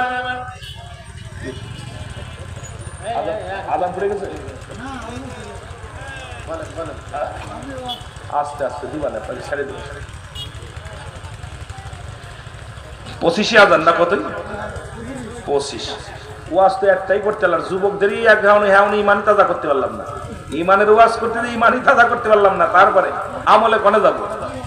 একটু মহব্বতের সঙ্গে জিকির করেন লা ইলাহা, আপনারা একটু জিকির করেন, তাহলে তাহলে আপনার দান ভিতরে যান, এই যান কমিটির ভাইরা একটু মসজিদ উন্নয়ন পরিকল্পনা মাহফিল যা দিবেন হাতে একটু দয়া করে দিয়ে দেন ভাই, আর তারপর বাকিটুকু আমি বলতেছি কথা, সময় পেলে ইনশাআল্লাহ বলবো। লা ইলাহা, আরো জোরে লা ইলাহা, মহব্বত লা ইলাহা, লা ইলাহা ইল্লাল্লাহ, লা ইলাহা মুহাম্মদ রাসূলুল্লাহ, লা ইলাহা বেজান মোগার মনের বেদনা। ফজলু ভাই 1000 টাকা কবুল করো, মঞ্জুর করো, সব সময় সমাধান করো, অবৈধ দরজা বন্ধ করে জিকির দরজা খুলে দাও, না তা মরণাবাদী জান্নাত দান করো। আল্লাহ চেয়ারম্যান ভাই 2000 টাকা কবুল করো, মঞ্জুর করো, সব সময় সমাধান করো, অবৈধ দরজা বন্ধ করে জিকির দরজা খুলে দাও, না তা মরণাবাদী একটা জান্নাত দান করো, যেন বলেন আমিন। বলছি আমার বাবারা, আর এত সুন্দর একটা আলোচনায় গেলাম, আলোচনাটা বেলা চলে গেছে কেমন? ইমানই একটা আলোচনা আপনাদেরকে জজবা দিয়া যে আমাদের ইমান কিভাবে চলতে হবে, রাসূলের প্রতি প্রেম, ইসলামের প্রতি কেমন প্রেম ছিল সাহাবীদের, এই আলোচনার মধ্যে ঢুকলে শুধু মজার মজা ইমানই আকীদার আলোচনা চলে আসতো। ফজিয়াত ভাই 5000 টাকা দিয়ে বলেন মারহাবা। আল্লাহ আমার আব্বা জানের জন্য দোয়া চেয়েছি, আল্লাহ আমার বাইরে কবুল করে নাও, মঞ্জুর করে নাও, ভাবে দরজা বন্ধ করে জিকির দরজা খুলে দাও, না তা আমলনামা দিয়ে একটা জান্নাত দান করো। শাকিল ভাই 2000 টাকা কবুল করো, মঞ্জুর করো। এই তোরা চলে যাস কেন? এই চলে গেলি ওয়াজ শুনবে, আজকে মহিলাদের ওয়াজ করবো তাও হলো না, দরকার ছিল মহিলাদের ওয়াজ করা। মাহমুদুল ভাই 500 টাকা আল্লাহ কবুল করো, মঞ্জুর করো, সব সময় সমাধান করো, অবৈধ দরজা বন্ধ করে জিকির দরজা খুলে দাও, আল্লাহ সব সময় সমাধান করো, না তা মরণাবাদী একটা জান্নাত দান করো, যেন বলেন আমিন। ভাই যে যা পারেন মসজিদ প্রকল্পের মাহফিল, মসজিদ উন্নয়ন প্রকল্পের মাহফিল যেটা পারেন দয়া করে দিবেন, কেউ খালি হাতে ফেরার চেষ্টা করবেন না, দোয়া করে দেন। লতিফ মালয়েশিয়া অসুস্থ দোয়া চেয়েছে, সবাই দোয়া শরীক হয়ে যান এই মধ্যবর্তী সময়। আল্লাহুম্মা আমিন। জীবনের পঞ্জীভূত গণার কথা মনে করিয়া রব্বি কারীমের দরবারে দুঃখের হাত উত্তোলন করুন। আল্লাহুম্মা আমিন। রব্বুল আলামিন,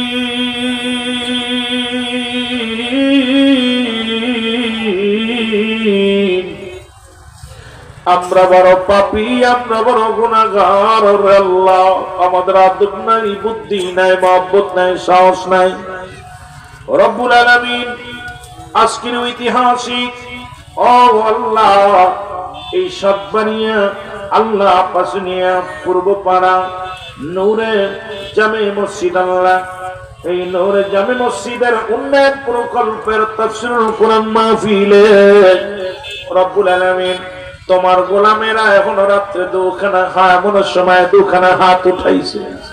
রব্বুল আলামিন, জানি না কার জীবনের শেষ মাহফিল, জানি না কার জীবনের শেষ রাত্র, আজকের মাহফিলের ভুল ত্রুটি মাফ করো, মাফ করিয়া কবুল করো, কবুল করিয়া ইয়ার হাদিয়াটুকু সোনার মদিনায় পৌঁছায় দাও। রব্বুল আলামিন, আমরা আমিন আমিন করতেছি, কার জন্য জনম দুঃখিনী মা নাই রে, কার জন্য বাবা নাই।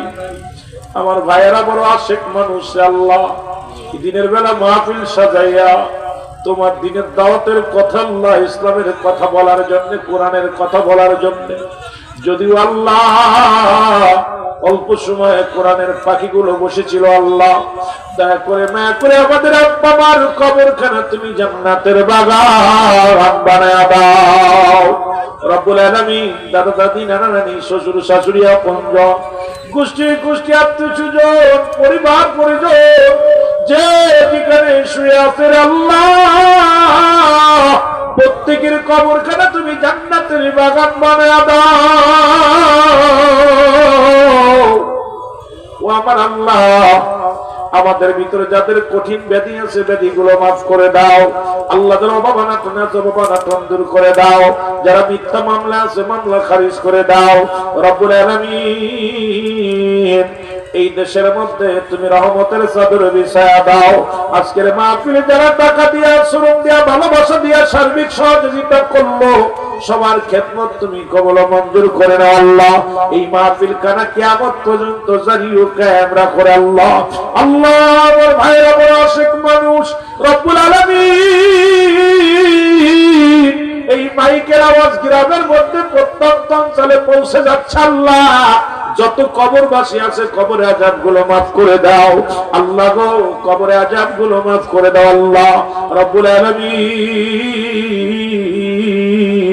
আল্লাহ গতকালকে আল্লাহ আল্লাহ দয়া করে অমাবুদ গো জুলাইয়ের যুদ্ধের সন্তান আল্লাহ আদিবাই দুনিয়া থেকে বিদায় হয়ে গেছে, তার কবরখানা তুমি জান্নাতের বাগান বানায়া দাও আল্লাহ।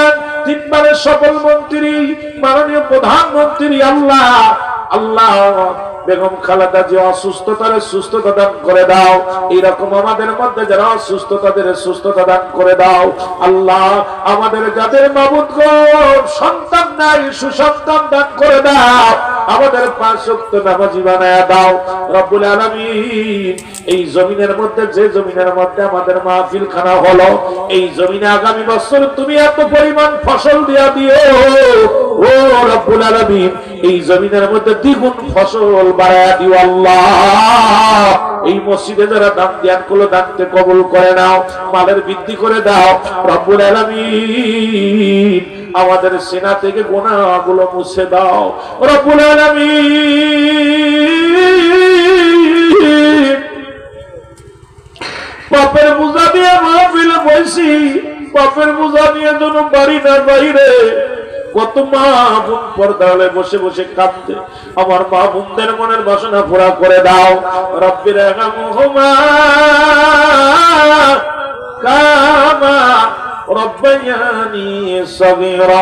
আল্লাহ চেয়ারম্যান বা ইউনিয়নের জন্য দোয়া চেয়েছে আল্লাহ তারও তুমি কামিয়াব করো আল্লাহ রব্বুল আলামিন। যেদিন মালাকুল মউত পাঠিয়ে দিবা জবানের মধ্যে পড়ায় দিয়ে মধুর কালেমা লা ইলাহা ইল্লাল্লাহু মুহাম্মাদুর রাসূলুল্লাহ।